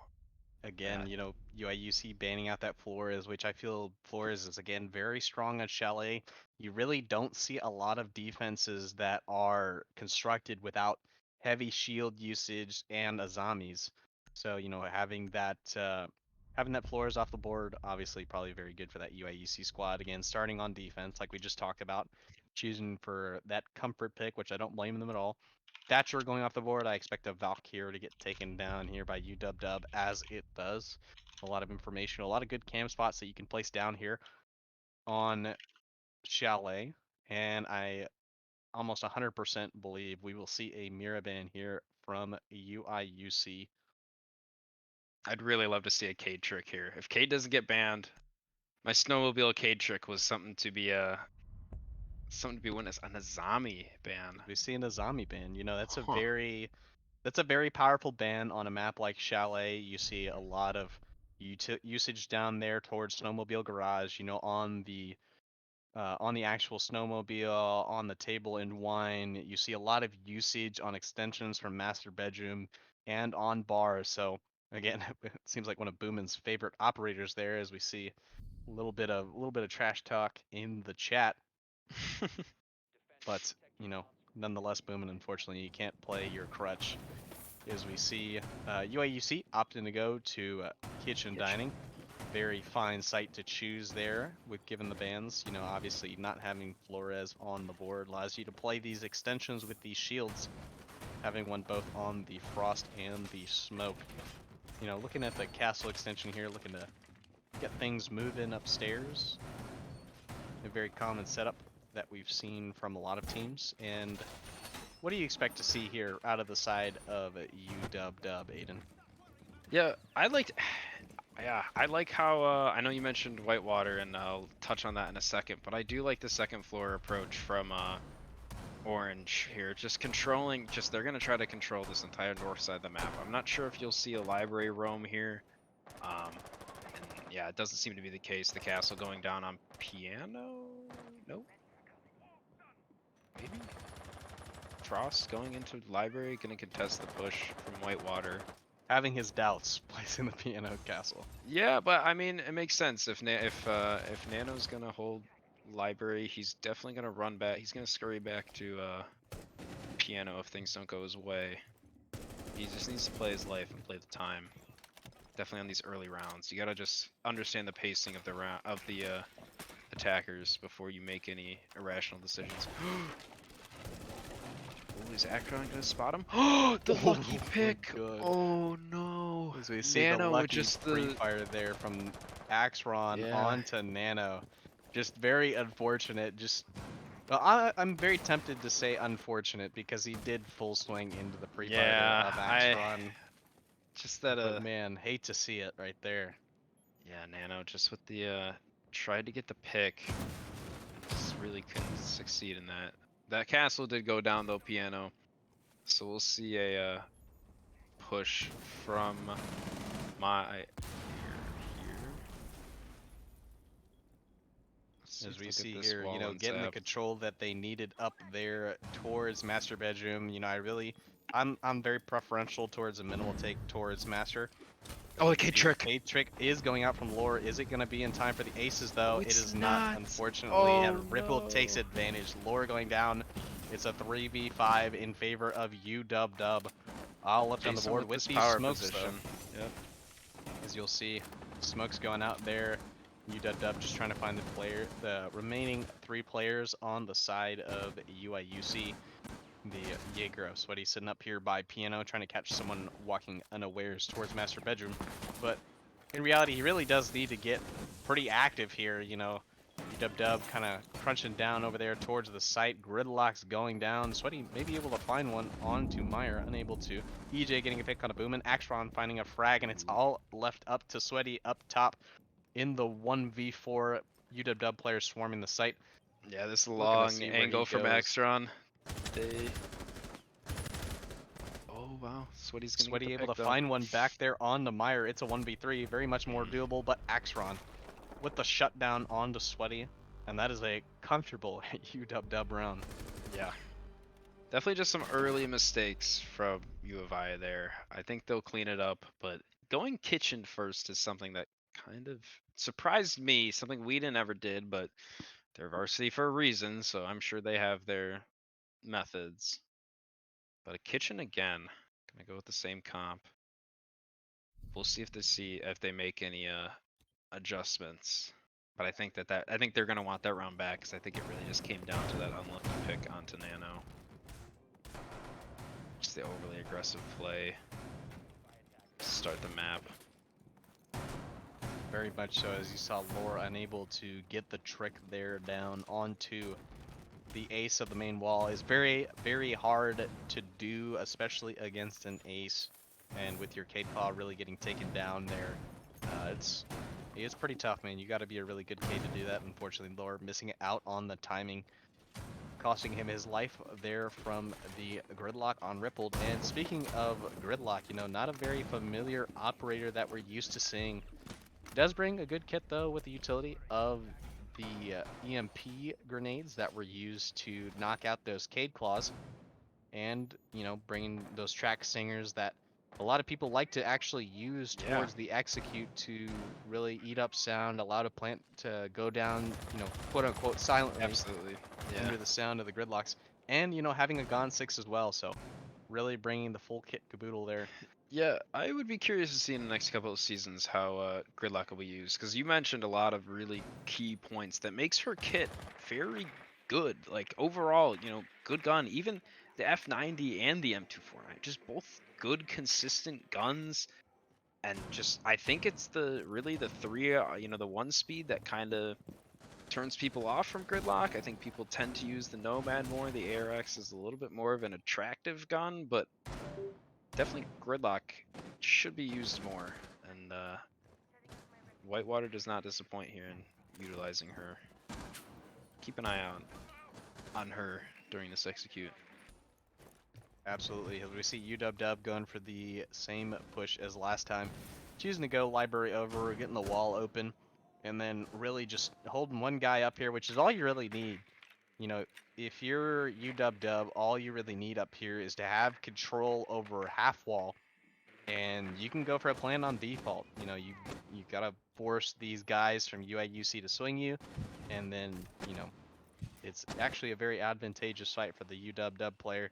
So we'll see what they opt to do here, as we see Zofia getting aggressive on the piano double, trying to see if he can get the utility covered out from the shield, going for the burn. And actually missing on the wall is the Zofia. Unfortunately, misuse of utility, as he's really not going to have much utility left to use to take out this shield. So shield stays standing up here. Jaeger able to play his position to a T. Yeah, chose not to EMP the drone. I noticed that, which is, I'm not sure if, like, I know people don't really use the EMP function, but they know Sweaty's playing there, and I feel like if you use the EMP, you'd be able to get the cheeky take out the drone. Right on cue there, you know, able to use the drone, but Zofia able to pick it up. Boomin taking some shots there on site from the smoke of Lore opting not to play too close. Boomin again taking some more chip damage, bringing him down to 1 HP. It's a 5v5 with 20 seconds left. Nothing really doing here for the side of UW, unable to really get the wall, finally able to get the wall open, as Axron is able to find one onto Sweaty. Rippled trying to run through smoke, get the castle open, try to take a fight onto the smoke. Lore able to get one, Axron going down. Flurry of kills here going out, leaving Meyer in a 1v1 kit cold. And that's going to be a UIUC round. You know, really UW just stalling out there on the main wall. Yeah, that is your that's exactly how you want that defense to go for a kitchen push. You know, just forcing them into that forcing them into J Hall and just kind of like squeeze, you know, using the smoke grenades and having the castle barrier to just slow them down even more in the footholds. I mean, just a perfect defense from U of I there. Definitely need to save that one for the books when teaching my team how to hold kitchen. Yeah, absolutely. A really well done defense there, not overextending, not taking any fights that they didn't need to. There on the side of UIUC, and the much benefit as UW only really able to get meaningful map control or meaningful utility usage really 20 seconds into the round, or 20 seconds left out of the round, able to get that main wall open finally. But, you know, executing on 20 seconds is something you've got to be prepared for, and clearly UW fell unprepared. We see UIUC opting to go again for the other first floor site of Bar Gaming, going for a pretty classic extension here at this point, up to Mezzanine and Top Blue, bringing the Wamai and the Jaeger and the Aruni, again with the Frost and the Cade. So making sure that they've got all of their nades eaten up by their utility. As we can see, the attack of UW looks to circumvent this entirely with the Ying, the Nook, and a bunch of nades.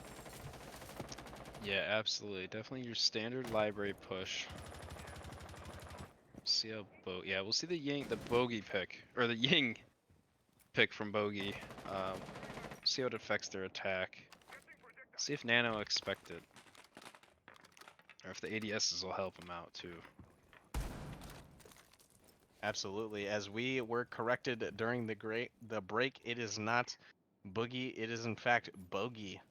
But I would like to think that he is Boogie, because I want to break it down whenever he gets down on the server. So, we'll see UW heading into this round. Ripple getting a frag. Onto Nano with the Noke, but the refrag's gonna come in. Ooh.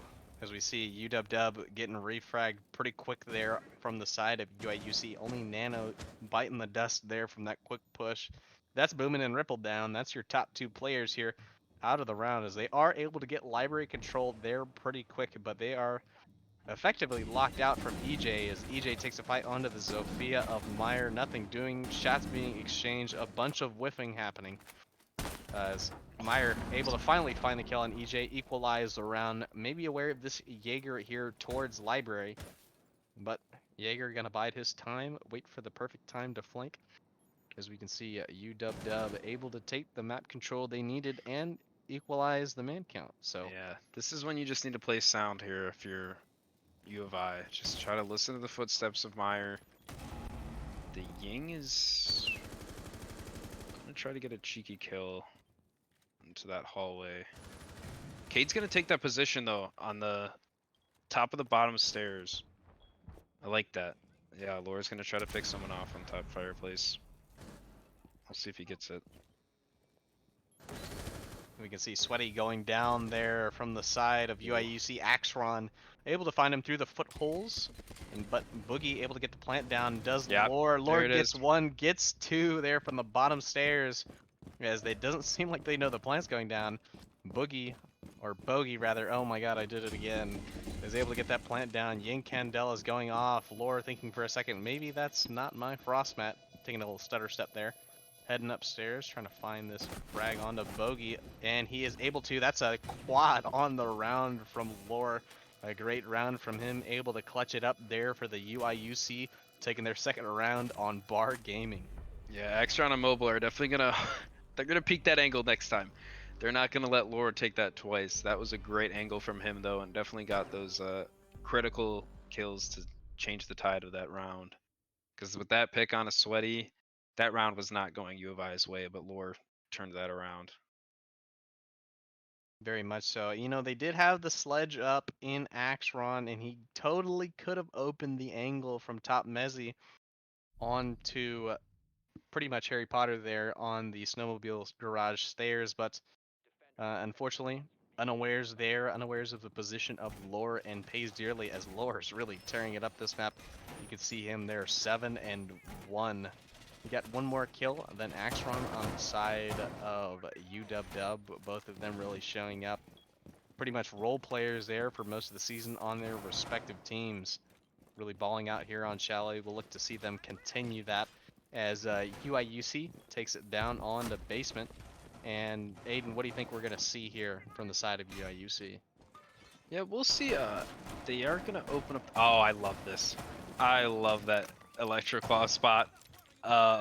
We'll see if Whitewater is Flip it, gonna chat. notice that. You're Yeah, gonna have to look at that one. That's gonna be in the next Coconut Bra video. that's a good one. You know what? I think it was either from Coconut Bra or from ACJ, but I remember seeing it from one of those Siege content creators, and it's a good one. But we'll see if Whitewater will be able to. It doesn't look like they're gonna contest Garage. We'll see Bogey though go there. So we'll see kind of a split push. See if they can get a. I don't know if they're gonna try to breach Snowmobile in a pretty cheeky fashion and try to open up like a split push, or it looks like they're just gonna come. Yeah, it looks like they're gonna commit to a full Garage. Yeah, if I know For sure. Boomin, he's really gonna want to prefer these minimalistic pushes there, and he's really gonna try to go for that direct. Oh my lord, Bogey! You almost opened it up with an ace charge. So again, you can see a little bit of the jitters there coming out from this UW squad, able to open up the side of trench early. Gonna hopefully get the nades there Ripple on taking the this shield. Yeah, taking this off angle onto blue. I don't think. Yeah, Sweaty won't know. Yep, there he's down. Sweaty getting taken down there by Ripple. That's a huge pick. That's your blue player down, as the EMP takes out it takes out the ADSs, but the nade does not take out the shield, as the nade does end up going in there. Getting taken out by yeah. Meyer. That's a crucial pick there from the side of UW-Dub. It really opens up the site, but they don't really know how much it's opened it up, as we can see the alibi of Nano able to take one down onto Meyer. And Nano Lore from bringing blue down to 1 finishing him. HP. Axron on low HP. Boom getting taken out by Lore. Rippled refragging that. It's all up to Nano here in the 1v3 against UW-Dub. Plant going down from Bogey will move the objective. We see Nano trying to get his freebie here onto the Got a sledge shot of onto Axron. Axron. Had the red pings, but not able to find him quite yet. Again, objective has moved. 35 seconds really left here on the clock from Nano. His Axron just gets away, gets down the shield, moves down, hopes to cut him off here from West Main. Nano, being aware of it, does some quick peeking, forces Axron off the angle, able to cross over. 20 seconds left. But no one really actually, I think, on the hatch here. So as we see Rippled, they're cleaning it up onto Nano. That was a very quick round out of UW-Dub, again, just taking the minimal map control they needed and taking the frags that were given to them. So, Exactly. 2-2 there for both squads. Yeah, pretty convincing. I mean, I do like the picks that Nano had on the alibi was pretty good, but just not enough. You know, that site presence. Jason getting kind of flushed out, even with the Warden pick, just getting that unlucky timing onto the thermite, resulting in his demise. But we'll see. They're gonna go back to their comfort pick, which seems to be Kitchen. And we'll see if they can take the 3-2 lead. They're gonna probably they're gonna hope Alibi for a 4-2. having that power position there up top, unable to find multiple kills there, which is really what they needed after allowing UW-Dub to get those opening picks there. So, unfortunately, when you put the shoulders onto one man, it's kind of hard to pick up the weight. It's kind of hard to be Atlas in that situation, holding up the globe. So, can't blame Nano for that one. You know, he did his part in map 1, getting that sick clutch there with that flick onto Rippled. So, we have a player like Lore who's kind of standing up, picking up his own weight. We see him at 8-2. You really need to see probably a little bit more out of Yeah, to this is really your get this going. this is your segment where 8-Ank defines the term deadlift, which Laura is doing right now with the with getting as many or more kills than the rest of his team combined. Something that I did in silver lobbies with my friends a couple of years ago. But we'll see if yeah, there you go. You got 6 kills from the rest of the team and 8 kills on lore. So yeah, that is considered a deadlift in my books. Definitely impressive, especially in a competitive game. But with the 2-2 rounds, that's not what they want. They're gonna want. Lore's definitely gonna want the rest of his team to step it up. Knowing him personally, he's not happy right now. Absolutely. When you're normally a role player, kind of sitting back, doing your own thing, you know, it's a weird feeling. It can be uncomfortable sometimes, just sitting there and being like, "Hey guys, I have more kills than all of you. Can y'all do something?" Yeah, But absolutely. you know, that is what needs to happen here on the side of UIUC. Someone's got to step up and get the frags going. We see Rippled trying to get the Cade Claw off the wall. I don't know if he's necessarily aware not of the gonna get positioning either. of the Cade Claw. As we see, he's able to reposition here close to the wall, able to actually just shoot the Cade Claw off the wall as Lore, again on the heater, able to take Rippled out. Try to get the Cade Claw on the wall, unfortunately not able to get it in time, but able to find the frag onto Rippled. So a very important one there. Rippled able to use most of his utility. Boomin coming up west main, able to find one on the Lore. Trading in, you know, someone we said that needs to pipe up right there, getting his frag onto Boomin. And it's a 3v4 in favor of UIUC. Yeah. Just see how this round plays out. As we can see, just shots being exchanged, nothing really doing on the side of UW. No map control really be taking. I say that as Myers Yeah. able to find one onto Sweaty. An ill-advised swing from the Jaeger will give him a little bit of map control upstairs that he needs. Yeah, So EJ in does order have the to try to refrag angle. Ooh, losing it. The timing, the Oh. siege timing, just able to kind of let the Zofia walk on over, and he will not know the wiser to that Zofia walking up. Again, 27 seconds left in the round. Zofia's able to just kind of crawl up towards Owl. We'll see if he's able to just walk past and try to find Frost there and Trophy. As we can see, he's heading towards the solar stairs. He's about to walk down. 15 seconds left. Trying to fight his demons here on the shield. Just a little bit of whipping going on. 1 HP, able to find the sledge. And then Ace is down. It's all left to Meyer on the backstab. Was able to find Nano, but at the wrong time. And with 2 seconds left, that's not enough time. EJ finishes up, makes up for his mistake of missing out on the Zofia. And UIUC end up taking the round. Yeah, absolutely. Very close. I mean, still a close round. Of course, Orange is going to want to make this 4-2 just to give him a little bit of comfort, only needing to take 3 attack rounds for the win. But we'll see if Whitewater will try to change that up and even it up going into their defense. Like I said earlier, it's just a more comforting feeling when you only have to win, 4 defensive rounds. Definitely more doable than attack rounds, especially for Whitewater that struggled on their attack in Oregon. Absolutely. You know, it's one thing also is collegiate as a league has been described as being defender sided. So again, nothing out of the ordinary here, seeing UIUC racking up some defenses again, going up 3-2. Going back to this bar defense that was a little bit closer last time and did end up being a 1v2. UIUC end up thwarting the quick push there from the side of UW, and they're actually going to completely change up their lineup. No Ying, no Nook. Instead, going to be opting for that gridlock of Bogey and Osa on Rippled. So maybe seeing something a little bit similar, but you know, all of them did spawn towards library side, so maybe we'll see a little bit of a different spin on the library take here into this round. But, you know, as a fan of UIUC, Aiden, you've got to like this position there from the side of UIUC. Yeah, absolutely. I am surprised Whitewater dropped the Noke. I would have expected a bedroom take from him, but with Jason getting a pick on an Axron, it's a brutal pick. Not being able to use the sledge on library floor. It's definitely going to be tough for Whitewater. We'll see if they can get the refrag though shortly. Although I don't see a potential for it.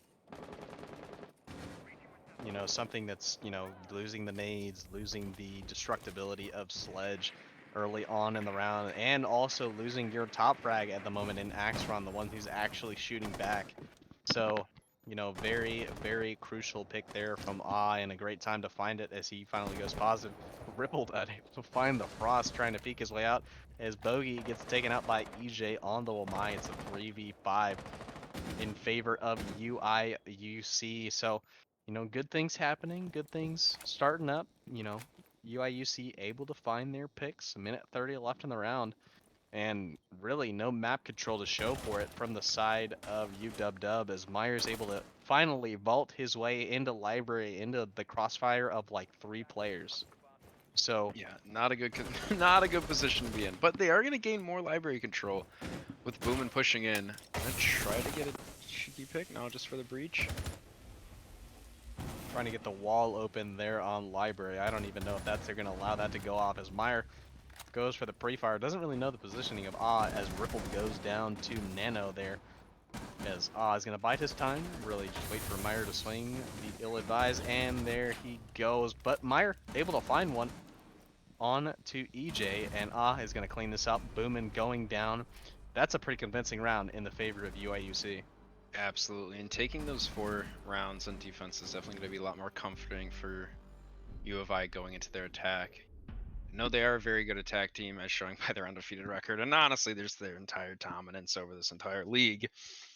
Not biased, by the way, but we will see if they will be able to close it out, or if Whitewater will be able to put up some fight, maybe putting it into an overtime situation. As I said earlier, if you're Whitewater and you take us into overtime, even if you lose, you should still be proud of this, because this is a tough U of I team, one that you lost to earlier in the season. And honestly, being able to put into overtime just shows that your team has improved, which I do think they have. I mean, their coordination is good. Gunfights are good. Overall strategy is good. Just U of I has that little bit more of experience. Definitely some more playing time. Not sure how long Whitewater's been playing together, but I know these U of I guys have been playing for about a year, which I know in the collegiate scene with, you know, your turnover kind of being a lot faster than a normal team, shows their synergy, shows their coordination, that I think will still make them win this game, allow them to win this game. Yeah, you're talking about the, you know, the side of UW. You know, Boomin and Rippled have been around for a while. UW used to be considered one of the top teams in the nation, a top 10 team a couple years back, but unfortunately, like you mentioned, attrition does take its toll at some point for every team, and it sure did on this side of UW. Meyer, Axron, and Boogie, or Bogey, oh my god, I did it again, are all, from what I understand, newer players. I think this is most of their first seasons playing on that roster. Is Boomin getting the early frag there on the EJ of the Nomad, looking to get active there and really get things swinging back to their momentum. But more on both of these squads. Again, UIUC, a squad that I've seen, they've been together for a while, and obviously synergy does pay its dividends in the end. We can see during this match, they're already up 4-2, already took map 1 off of UW as Axron getting taken out by Nano. That's one back in the favor of UIUC. So Aiden heading on to the latter part of this map. What do we need to see out of UIUC to get this thing done? Yeah, we're gonna need to see them take bedroom control pretty quickly. They're gonna have to pick this guy off solar. I would like to see a solar push from them. They got to take out Boomin first. They're gonna know his position. We can see Boomin really trying to find this gunfight on the Ah, able to get away unscathed with the cave. Smart. Backing up. I mean, it's just gotta play time. You know, you're still even, and with you being on defense, you know, numbers are key. Where will we see him rotate though? Yeah, they're just gonna gain full control of kitchen. Oh, You know, Sledge missing Boomin out was, on yeah. guys right there. But, you know, just wanted to get that floor open. If I was a Sledge in that situation, I'd tell him to do the exact same thing. Make sure you do your job, but don't die peeking the first hole. Oh. As Meyer does just that. Ooh, Gets good a pick refrag. on the Nano coming back to the first. And Meyer getting refragged by Lore there. So, Boomin looking to rat this out position. there towards Bar. That's a huge position there. Lore able to find another one on to Rippled. This UIUC squad is going to try to wander down towards Trophy. Hopefully get a plant off towards kitchen with 27 seconds left in the round. There'll be smoke and Boomin takes the head off of Boogie. It's a 1v3. Boomin left all to do. Takes some damage with gunfights, shots being traded. Nothing really doing as Boomin opts to run upstairs and try to retake from above as we see Sweaty taking out the pistol and try to find the cheeky shot here as Boomin quickly punishes that. Sweaty, that was kind of silly right there. That was a little bit of a silly move, but Oh boy, taking some serious damage there. Thank God trying he to was play as some far away Pokemon. as he was. Boomin in the 1v2. Able to find him. Good round there out of the fragger. Sufficient. Able to clutch up the round on the side of UIUC, taking their 5th round on the map. Yeah, you're not catching him today. Boomin trying to play some Pokemon, and he's not gonna not gonna be able to get the kill. But still, a valiant effort from him. But man, New they gotta Pokemon step games it up. out, and this ain't it. Yeah. So we look to see hopefully a little bit better things coming out from the side of UW. Really, just site kind of crumbling under the pressure of UIUC from above, unable to really hold it down. Boomin doing his job on the roam, getting a pick, really applying some pressure, getting away to this bogey. Don't set that off, but just take it off the wall, bogey. Come on. But yeah, we see again, nerves make us do crazy things, man. Nerves make us do crazy things, and this UW squad obviously showing a little bit of it. Boomin going 3 and 7. We see Rippled even not really leading the squad. We see the 2 more role support players, Axron and Meyer, really leading the charge here with 7 and 6 kills. Yeah, Out of the side of UIUC, you see on 8 frags. Lore again holding his weight up. So good things coming out of the side of UIUC. Absolutely, yeah. It's definitely it's a canary in the coal mine when the support players are on top of the leaderboards. I know that's the case for me. As I mentioned earlier, my KD was not the best, but man, when I was on top of the leaderboard, it was not a good thing. Let's just say that. But we'll see if Whitewater, they still have time. You still got 2 rounds. If you can just take this one pretty convincingly, try to take that momentum and just try to win these win these rounds. You're on defense, use that to your advantage. Don't play very aggressive, just kind of take your gunfights when they come. Play your refrags, and that is exactly what needs to not happen if you're Whitewater. Yeah, very absolutely easy setup pick right there from the side of UIUC. Axron trying to get a little aggressive, run towards Piano, hopefully get misdroned, and misdroned he was not. Axron able to get picked up by Nano there. Whitewater needs to... UW scatters around upstairs, tries to make up for it. As we see Bowman unable to find the pick onto Sweaty right there. That's actually pretty huge in terms of most of the round, able to play this Mira. And then he's able to clean that up onto Sweaty. Sweaty just peeking out in front of a Mira, buddy. There's a Mira there. You probably should drone it. As we see, able to down the Kate on that long angle that Nana was playing. That's a pretty big pick. But really unawares of the castle up here as I say that, Boomin gets taken down by EJ. Finishes off Rippled. God, he's going for the trick shot here. Yeah, they're just playing with their food now. Unfortunate from Whitewater. I'm surprised they went so aggressive on the upstairs, just giving U of I just too many angles, which is when you're down, you need to just solidify your gunfights, take your ones, and that's how you're gonna win. But just opening up these angles, not the move. Although Meyer, he's gonna get the kill. Lore with the refrag though onto Bogey. Is Jason gonna get this quick flick? Oh, he is gonna take the round, put it in the mash point. As we can see, UIUC looking very dominant in that round. A couple missteps there, walking in front of a Mira is not always advisable, especially when you don't have the info on the player behind it. But nonetheless, UIUC able to take it down there, able to push it on the match point, and this UW squad has got to get something going or else this series is going to be over. Yeah, absolutely. We'll see. They're gonna go with the wine cellar pick. Probably their best decision. You gotta just statistically probably the most defensively held site. You're gonna get yourself the best chance of winning.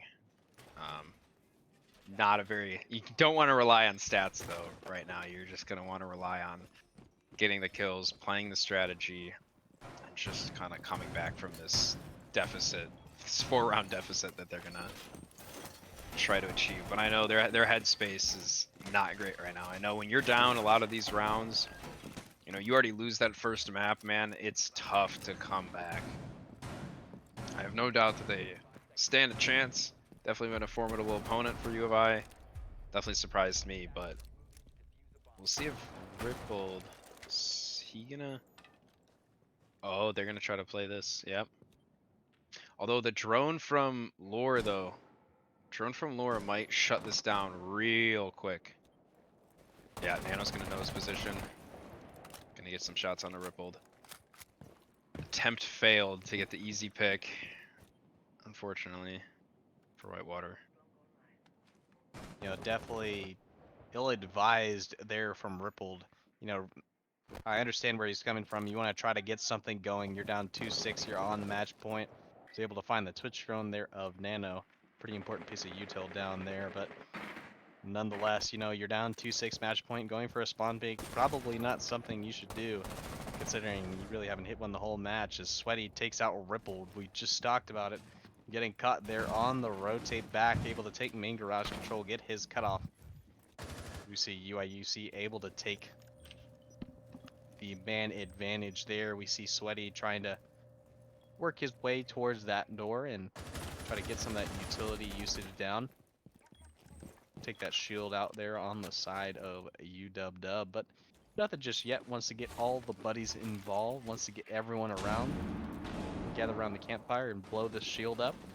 We see nade going out from Nook, able to not actually take out the shield quite yet. A lot of utility going down, nothing really doing there on the side of UIUC.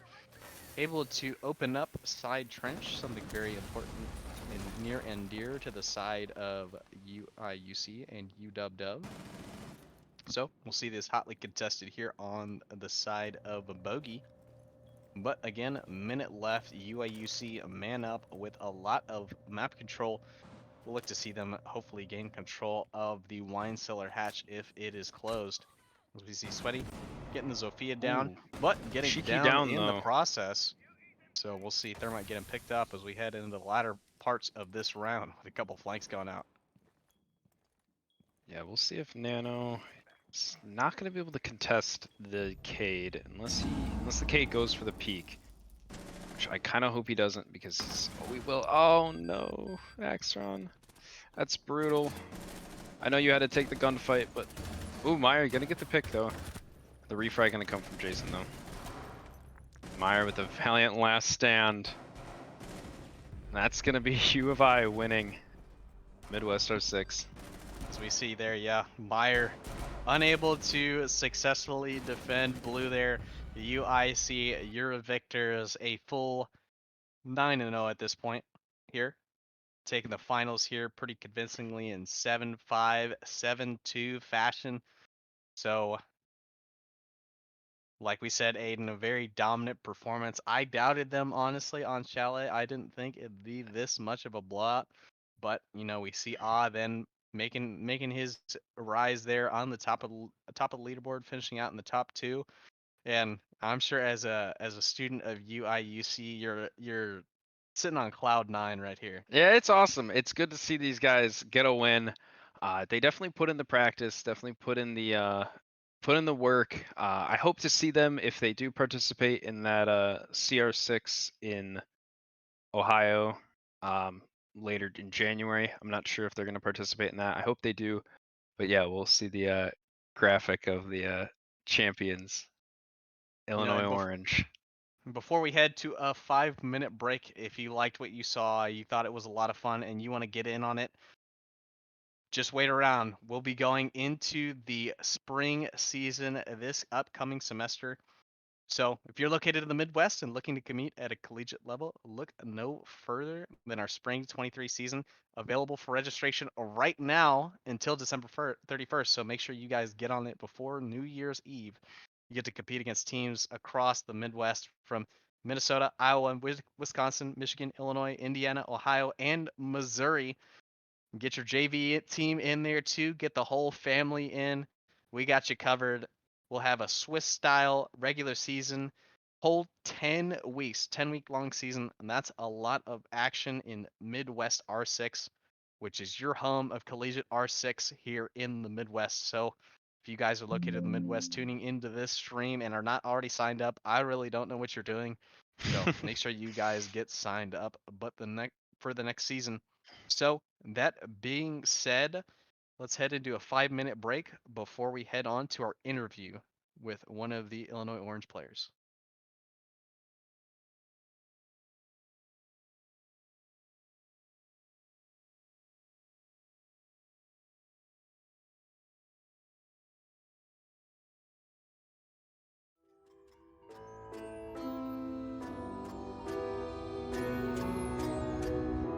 I need a scarecrow after what you did, 'cause all of the birds know that I'm almost dead.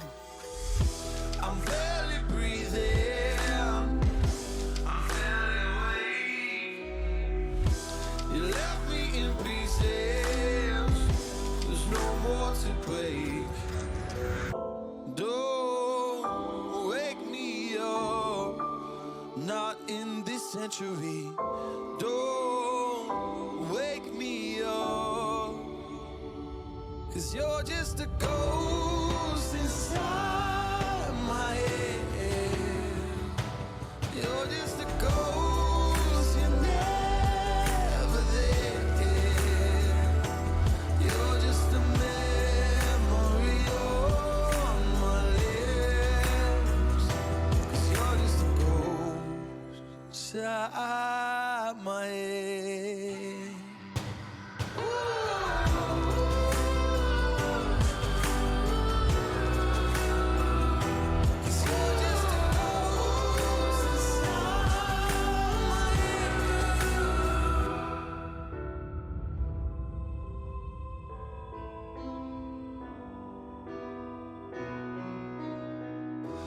I need an angel after what you did, 'cause you were the devil, you messed with my head. You lied to my mother, you lied to my friends. You said that you'd be there, but this never ends. Don't wake me up, not in this century. Don't wake me up, 'cause you're just a ghost inside my head. You're just a ghost, you're never there. You're just a memory on my lips, 'cause you're just a ghost inside my head. You're just a ghost.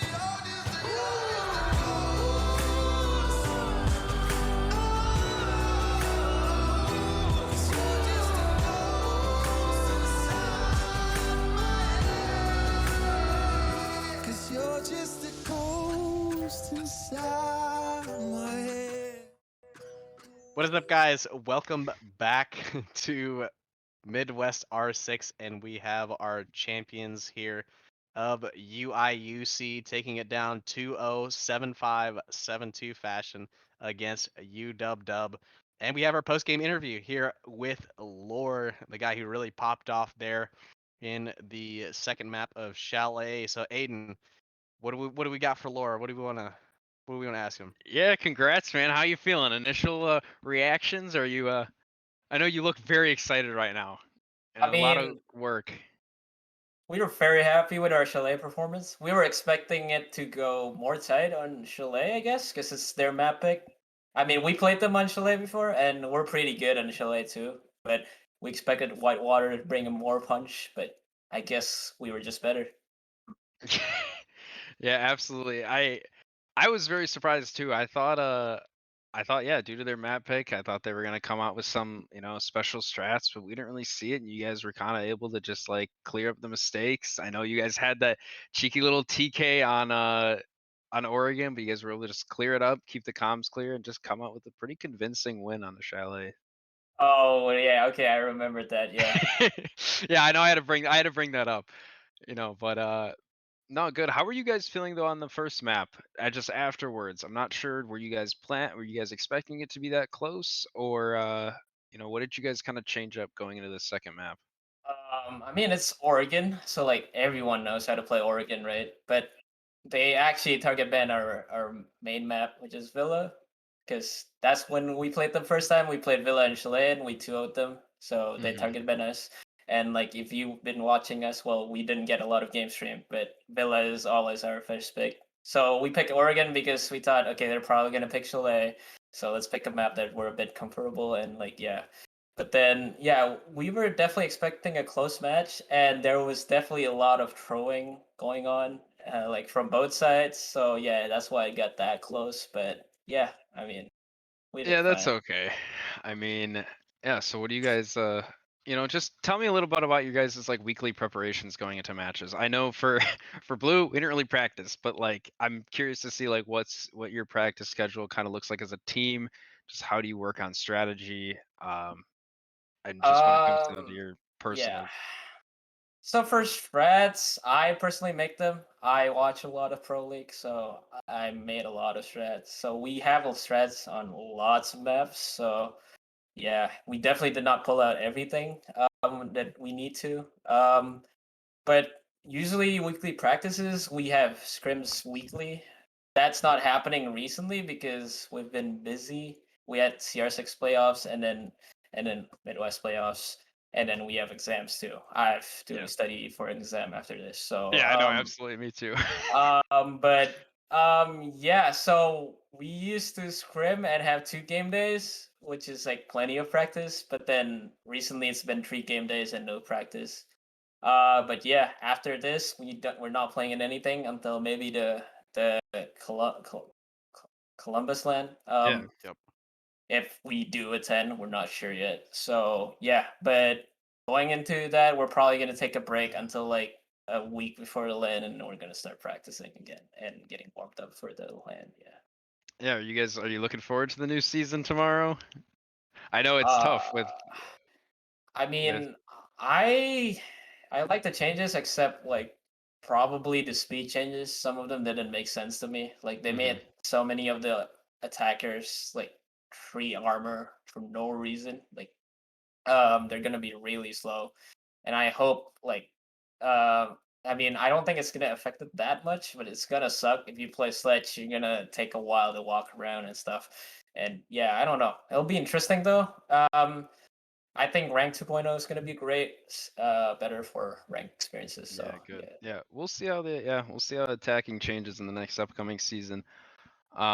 Anything to note from you from Not really. I feel like it's been a great season for the first Midwest ever. Mhm. I just want to shout out to everyone who's working in the staff. I think they've done a great job of managing. I know it's been like not easy. It's chaotic and stuff. Like a lot of things are happening around. So respect to whatever you guys are putting at behind the scene. And yeah, I'm hoping to see more next season.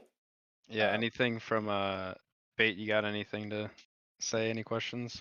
Yeah, a couple things. So, when you're heading into a match like this, the finals, obviously, uh, I don't know if you guys have played in any league finals before. Have you, first of all? I don't think so. No. So coming into this with it being your first finals, was there a lot of tension, a lot of nerves? Were you guys like, we got this, just riding smooth I sailing? don't think so, because one of our players, EJ, was actually like in the bowling alley like 5 minutes before the game started. Like we literally did not care. I think. But then like I mean we're like pretty comfortable playing with each other, so we know we were prepared. So yeah. So it's not like we're underestimating or anything. We're just we know we got this. It's in the bag. We just gotta play our game, do what we usually do, and we'll be fine. So Absolutely. Well, with that being said, I'm going to turn the mic to you. Make your shout outs. It's your moment to shine, your moment on the stream. So let's hear it, Lore. um well, shout out to my team, I guess. They stuck around. They listened to me. I'm the IGL, and then they listen to my threats. It's really satisfying when you're the IGL. You make all these threats. Like I wrote like paragraphs for threats. And like seeing them get played by your team, and then having it work out, especially during game day, is the most satisfying thing ever. So yeah, uh, you'll be seeing us more hopefully next season. We'll be back. Absolutely. Thank you, Laura, and congratulations on your big win here. And guys, this has been Midwest R6. Thank you guys for tuning in. Aiden, thank you for your work. Thanks everything, guys. And I guess we will see you guys next season in the spring. Yeah, absolutely, guys. Take care. Have a good night.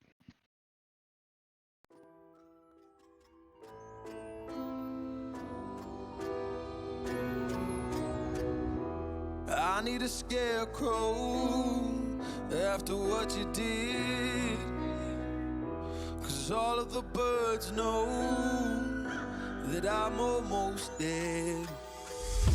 I'm barely breathing, I'm barely awake. You left me in pieces, there's no more to break. Don't wake me up, not in this century.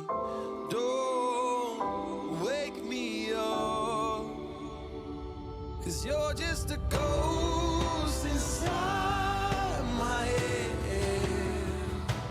You're just a ghost, you're never there. You're just a memory on my lips, 'cause you're just a ghost inside my head.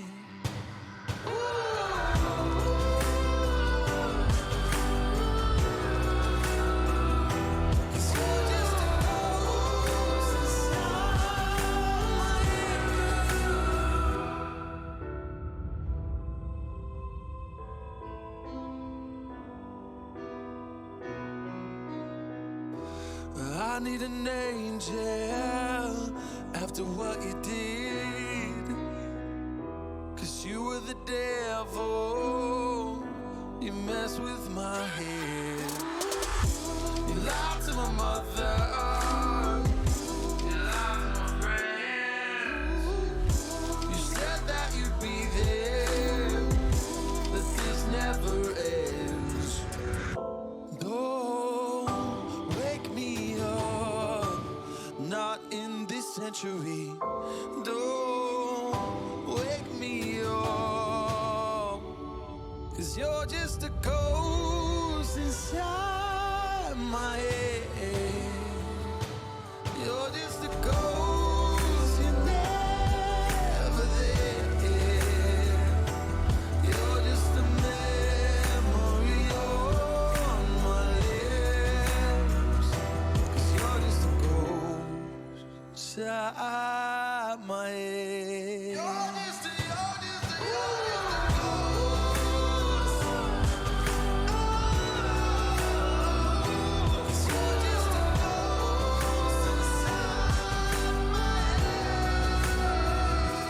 You're just a ghost inside my head.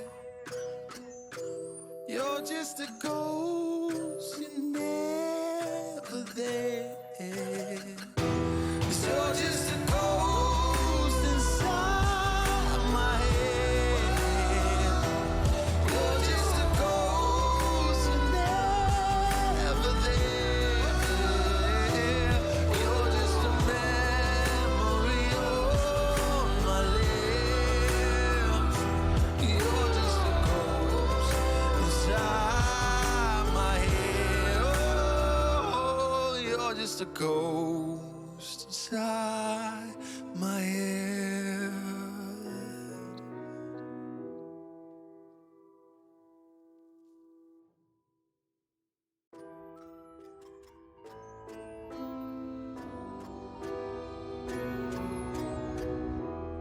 I need a scarecrow after what you did. 'Cause all of the birds know that I'm almost dead. I'm there.